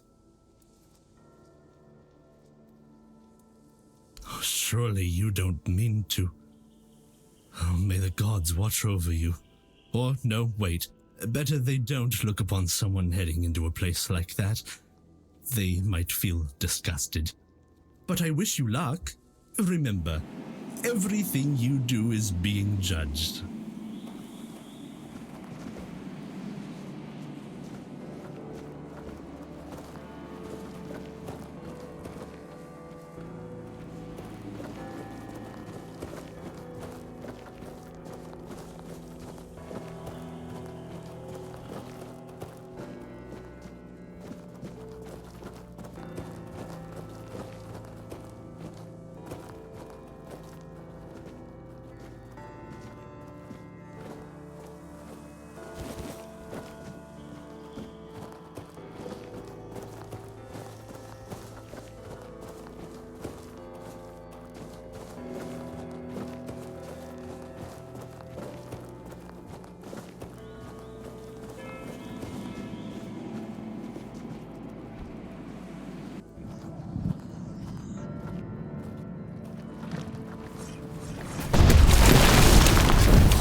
Did the midwife send you?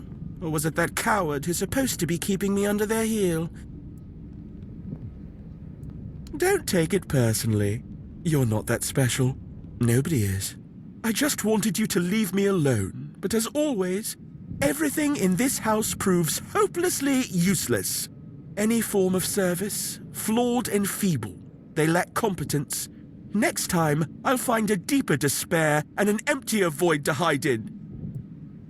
The firstborn of the king and queen, a proper little princeling, almost grown, though life has never tested me thanks to the comfort I was raised in, which is why I'm full of whims, why I think only of trivialities, why I'm just a gilded youth, unable to appreciate what I have.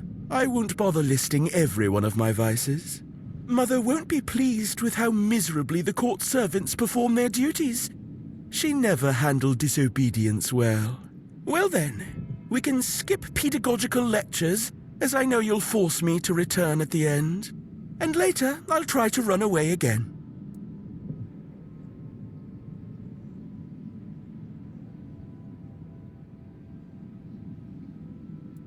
Above? What above? There's nothing there either. Here, emptiness turns into more emptiness. Nothing begins, nothing ends. The same.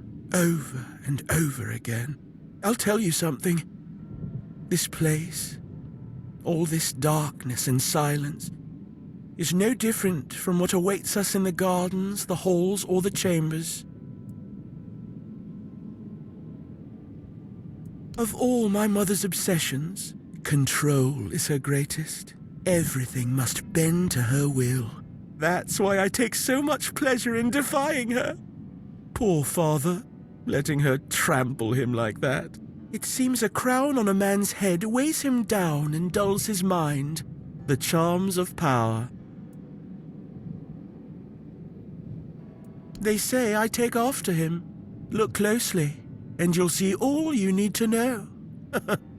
How pitiful I must be then. Spare yourself the trouble. You don't have to drag me by the hand, I know the way back. The Queen's little lapdog. Phew.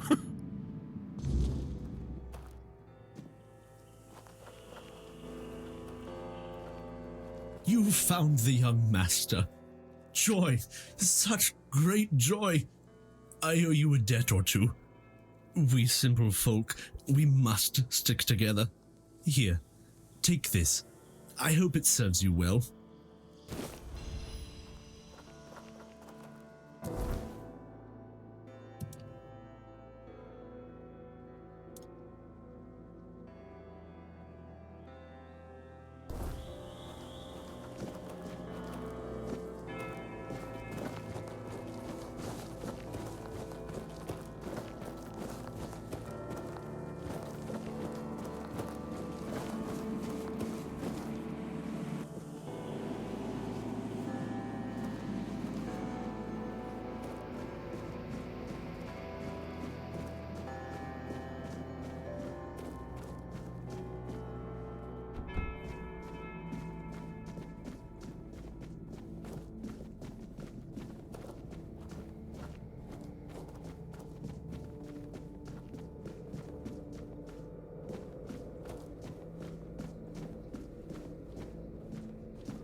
did you kill me? I didn't want to.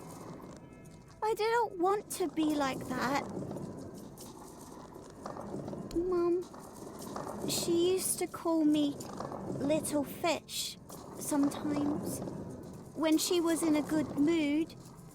But when she wasn't, she'd call me bastard, misfortune, or mistake. Once, during a bath, I cried that the water was too hot. So she pushed me fully underwater and held me there until I learned. After that, the water was always cold. Mama is the most important one. She controls everything. Everything rests on her shoulders. I can't disturb her. Father is the king, and usually just sits on the throne. Mama always said he was busy, but he just sits there. Then I was here, sitting in the water, and I never cried again.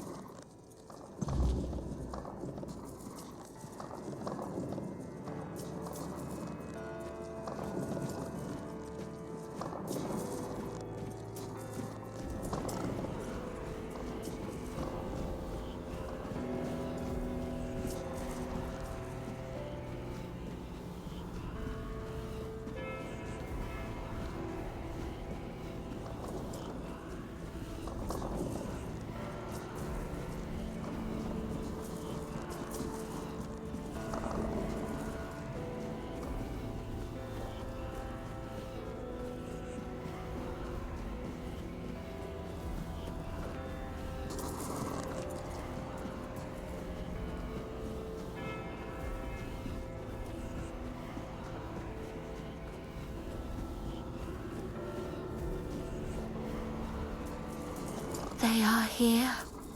All of them. My sweet little petals. I'm so sorry. I should have tried so hard to bring you into this world. But maybe now we can set you free. You will help us, won't you, stranger? My sister's reign must end. It's brought us horror upon horror, all because of her fear and obsession. She thought she could forge fate with power, but she was wrong. Fate is inevitable, and the one she claimed was never hers to begin with. Yet we are the ones who suffer the most.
Boars.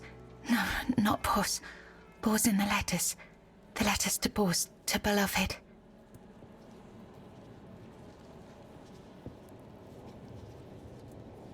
These, all of them, I write. Letters to beloved boars, I write. I write only letters to boars, to beloved. Yours, Claire. Sister has a tablet. Once she had it. Once, sister. In Sagramor's arms. Once, me in Boar's arms. Forever. Yours, Claire. I write.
Once upon a time, there lived a young maiden named Claire. She had 2 sisters, and together they resided in a resplendent castle within a land untouched by the cruelty of time. In this unchanging realm, there was neither the sorrow of endings nor the joy of beginnings. No sunrises, no sunsets, and no seasons to mark the days. Such was the design of the eldest sister, whose insatiable hunger for control bound the kingdom in eternal stillness. She hoarded love and devotion as a dragon hoards treasure. Yet for all her power, her heart remained empty, cursed to feel nothing for eternity. Claire, the youngest and gentlest of the sisters, moved quietly through the cold, unchanging halls. Her beauty was, too, untouched by age or hardship. Yet unlike her sisters, Claire possessed a secret, a flicker of defiance against the curse that gripped their land. Her heart remained free, protected by a force beyond even her eldest sister's reach. True love. This love bound her to a noble young man named Bors, whose memory was her light in the kingdom's shadow. Though torn apart by dark magic, Claire refused to surrender to despair. She knew that giving up hope would mean losing herself entirely, succumbing to the same cold emptiness that claimed her sisters. So she endured, her heart steadfast in its belief that love could shatter even the darkest of spells, and that one day, somehow, she and Bors would reunite.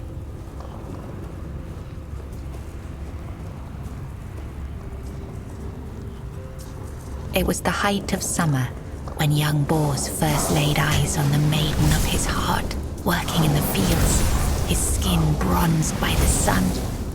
He paused as the sound of hooves drew near. A lone maiden approached, her hair shimmering like spun gold, her cheeks rosy and her waist snugly drawn into a spring green corset. While the other peasants bowed their heads, Bors stared unabashedly. Sensing his gaze, the maiden turned sharply, startling her steed. The horse reared, and she tumbled from the saddle, straight into Bors's waiting arms. Their eyes met, and in that instant, the maiden felt herself lost.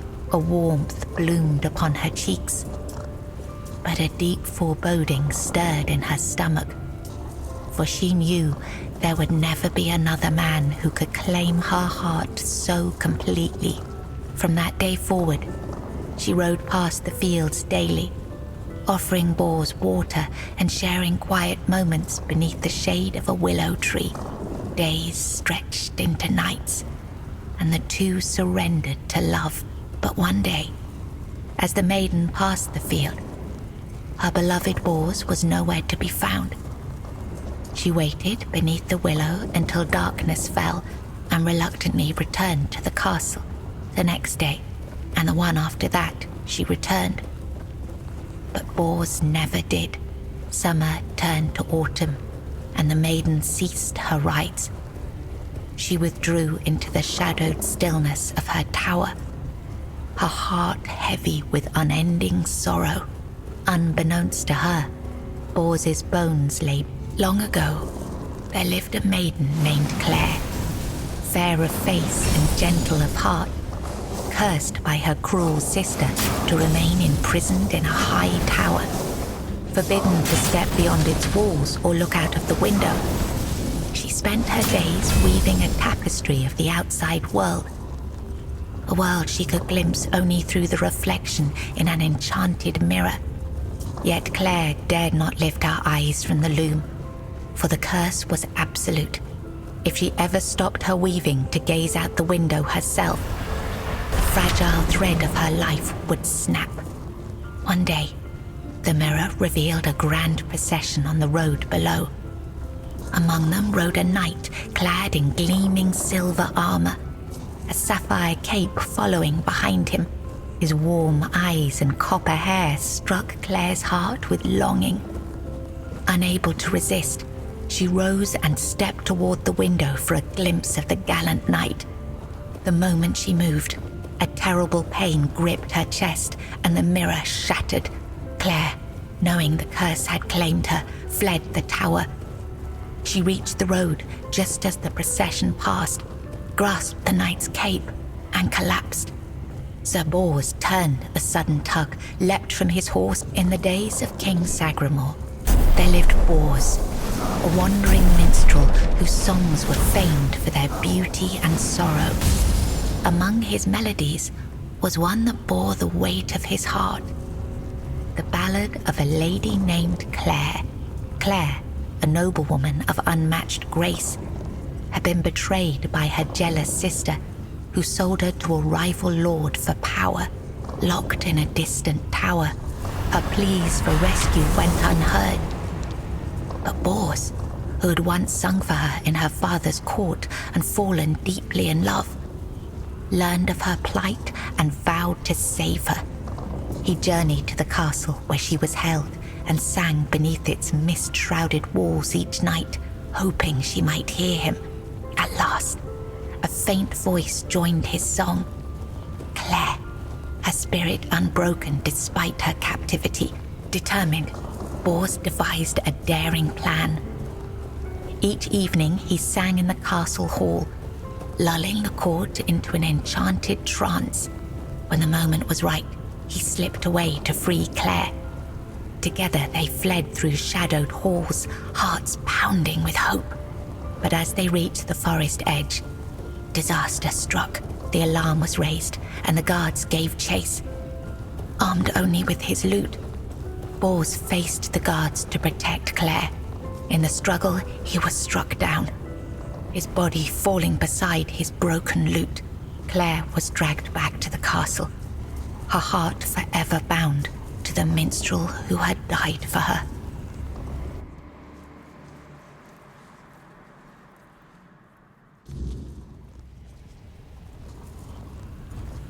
I'm I was writing something. Something important. Do you know what it was?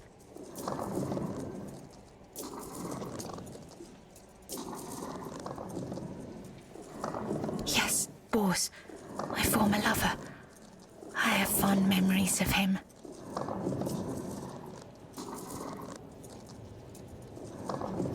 Really? Perhaps that was true once. I longed for my own Sagramore. I craved love, true love. A beloved, not a dog. My dearest Bors, I'm sorry. My sister. I have 2 sisters. One older and another the eldest. She's the caregiver. She nurtures. She helps. She tries. She wanted Sagramore. She wanted the crown. She has everything except love.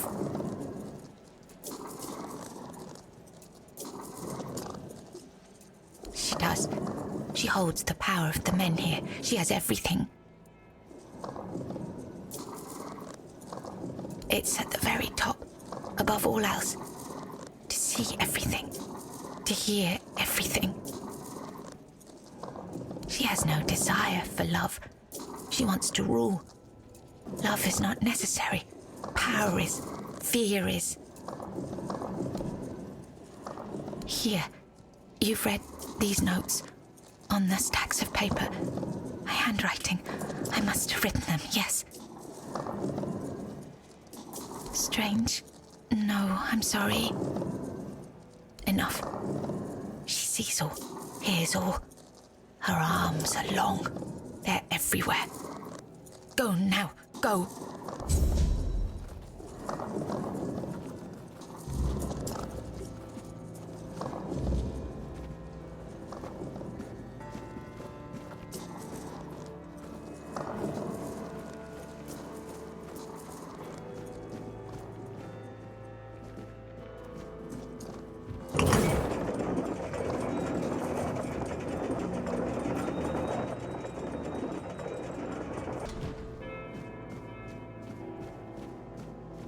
Hello. Are you ready for your audience with the King and Queen?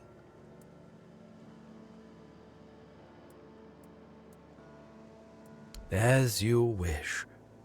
Here is the most precious of all keys. It will open the doors leading to the throne room. Oh, and you might have an occasion to see the royal chapel. Please, don't forget us. Damned for all eternity.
Change. You have been noticed. I was chosen to extend you an invitation to speak. But first, you must let me show you something beautiful. The mycelium. Do you agree? I am not the one who can give you that insight. You will learn everything during the conversation. I promise that nothing will be hidden from you. My role in all of this is insignificant. I am but a small part of a greater whole.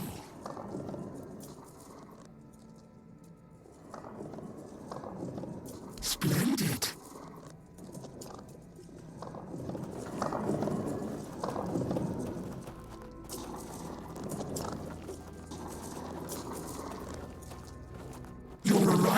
brings me joy. It means this place might have a better future. Welcome. Your arrival has sparked real change in this place. For the first time in centuries, I have no doubt this change will only deepen. But I want you to understand what you will bring about. The curse of this place will be lifted. However, with its disappearance, all the inhabitants of this place will die against their will. There is, however, an alternative. You will go to my home, the place that is my core, and you will take a part of me. When the time is right, you will place me within the body of the unfulfilled King Sagramor. I cannot force this decision upon you. I am not able to threaten you, nor do I wish to. But after you complete your task, this place will die with all its inhabitants. That is all. No more, no less. I will take control of this place through the bodies of the royal couple. This is the only way it can be done. The king and queen are inextricably linked to the origin, the present, and the potential future of this place. They must have a part in this. My growth will be slow, but eventually I will encompass everyone. The new kingdom will be a common good. So then, what is your choice? There will be no other opportunity for this conversation. I don't want to strain Sir Stegander's body for too long. Ah, the faithful penitent. We were fortunate to cross paths. He found peace and was able to partially come to terms with his fate by attuning himself to me. As for me, I gained this vessel through which we can converse. We helped each other greatly. Of course, I won't trouble you any further.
cruelly. Why did you refuse to simply bow? You could have served me for eternity. Wouldn't that have been beautiful?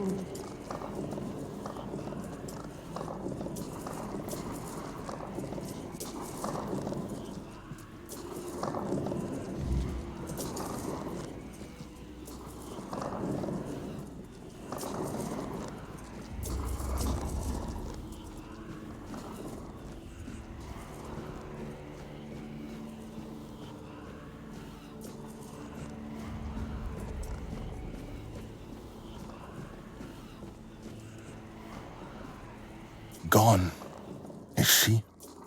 Gone from one eternity straight into another. Oh, how I wish we'd had one more day. A proper one. Marked by the sun setting on us forever. Once, I dreaded it. The relentless passage of time. And now, all that's left is tomorrow, and tomorrow, and tomorrow. And all our yesterdays have lighted fools. The way to dusty death. Now it all ends. The lofty dream, the endless torment, and the fruits of our vanity.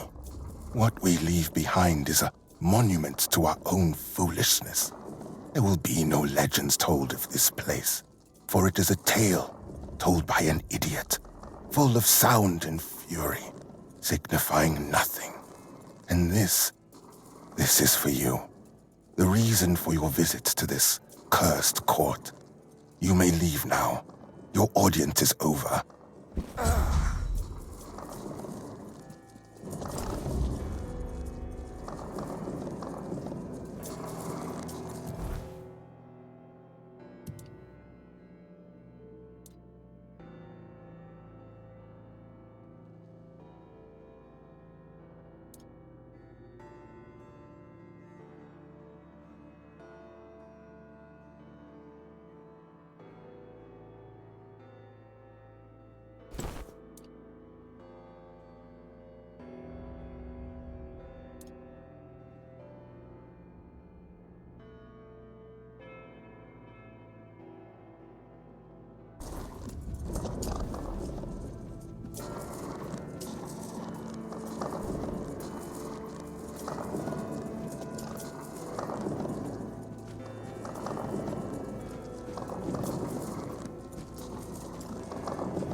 May goodness and light guide you.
A druid?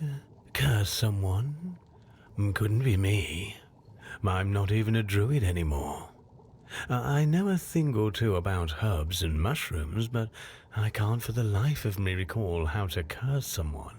That knowledge leaked out of me long ago, like molasses spilling from a broken jug, straight onto the floor, seeping into the gaps between the rotten boards.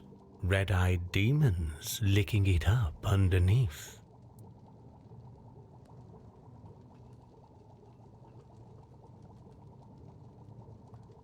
I don't know, to be fair. My potions tend to cause a blissful state of forgetfulness. Who is that man, anyway? What kind of curse are we talking about? Oh, no. That does sound a little familiar. You see, I had a dream where I heard the howling of demons and went out to stop the one who summoned them. I turned him into stone. So that really happened?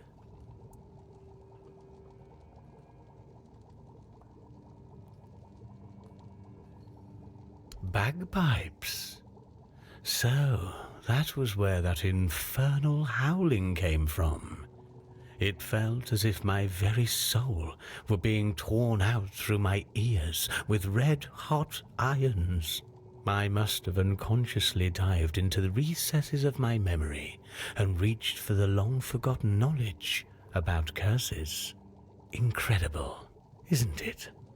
How a mixture of herbs and mushrooms can open the mind so profoundly.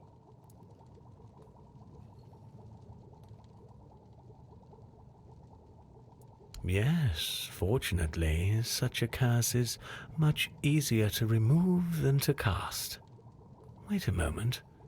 I should have all the ingredients for... What was I... Oh, yes. The ingredients for a certain concoction. There. Take this potion and pour it down his throat. It'll burn all the way down, but there's no other way. You see, it needs to burn in order to dissolve the reality in which the curse keeps him immobile. Now, of course, we need to head to the menhir. If I've read the notes correctly, the ritual has the best chance of success if we perform it after nightfall. No time to lose. The sooner we start, the sooner we'll rid our lands of this Camelot scum. Now I need to prepare myself, but I'll be waiting for you by the menhir after nightfall.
Help me!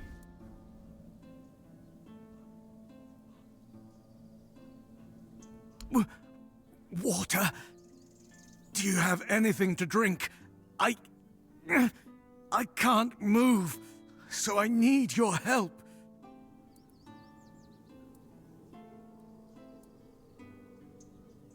Thank you. I've been... Do you have any ideas?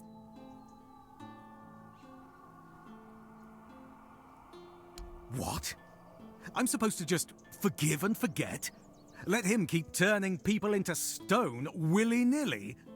Oh, fine. Have it your way. Even though I don't understand why you'd defend that tree hugger, I won't report him to the authorities. All I want is to be able to move my legs again.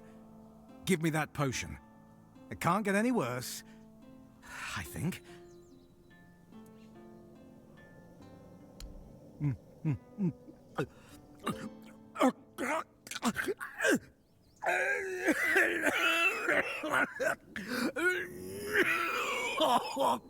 Oh, Mother's mercy!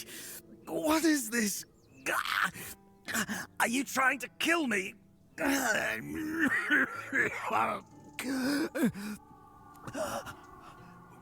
Wait!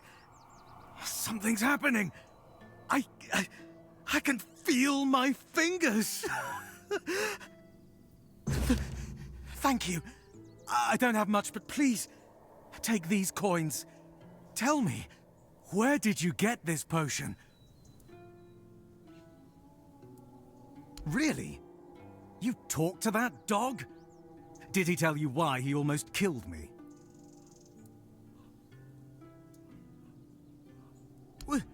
What? Was that really what it was all about? He condemned me to a slow and agonizing death just because he didn't like my music. It's no wonder that Shard Conclave happened.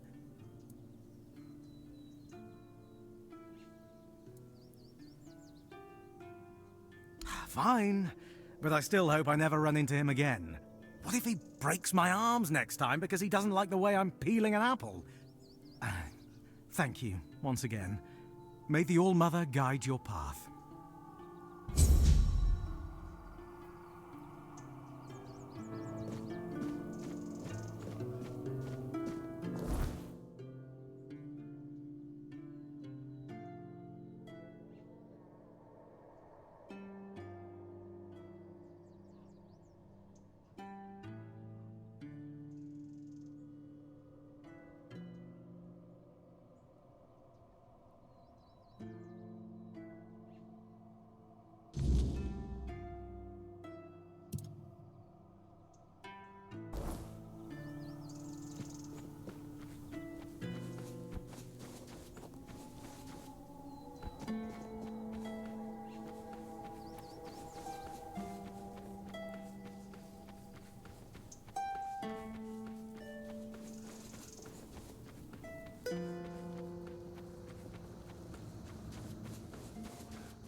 The brain of a truly unique creature, though I do pity its existence.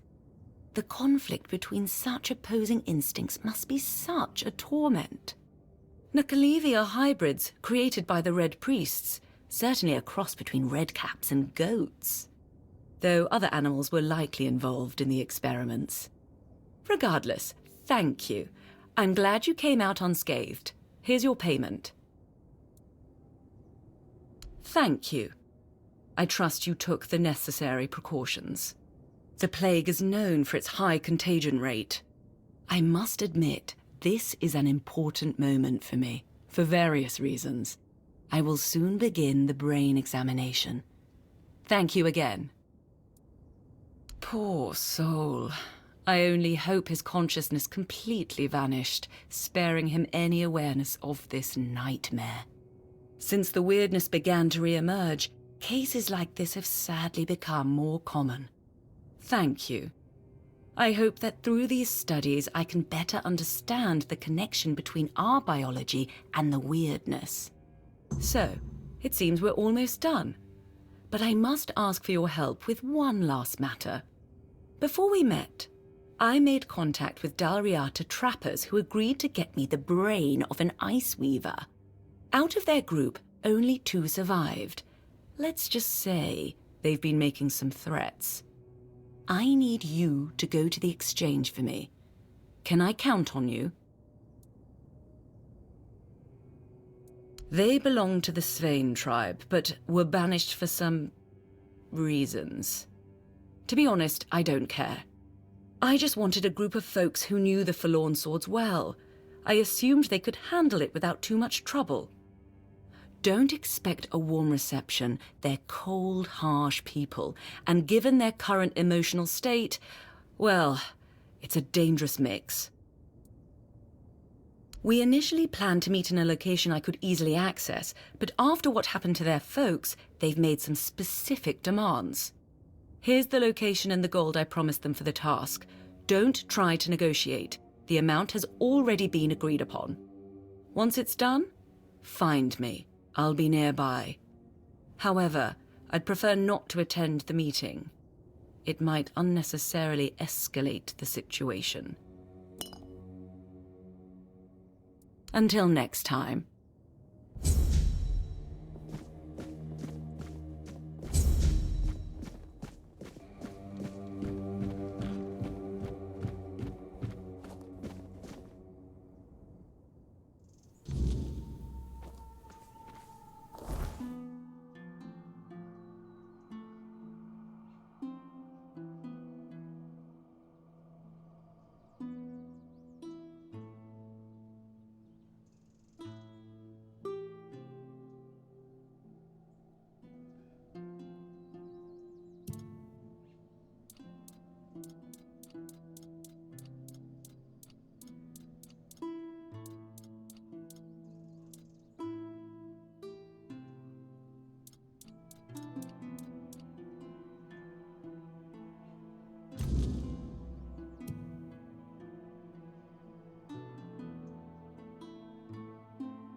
Prepared for anything. Oil after your head on a...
Have some spare food or coin? Anything else?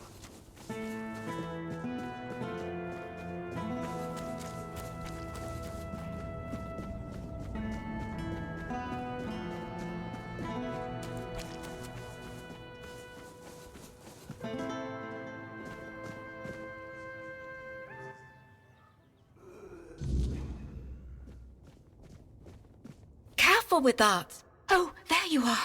I'm so glad to see you. I haven't had the chance to properly thank you for helping me with the hospital. Truth be told, it's still rather hectic here. But at least I don't have to constantly worry about money and supplies anymore. I do wish I had more time for all the patients. But perhaps, in time, we'll be able to bring in another healer, or at least an apprentice.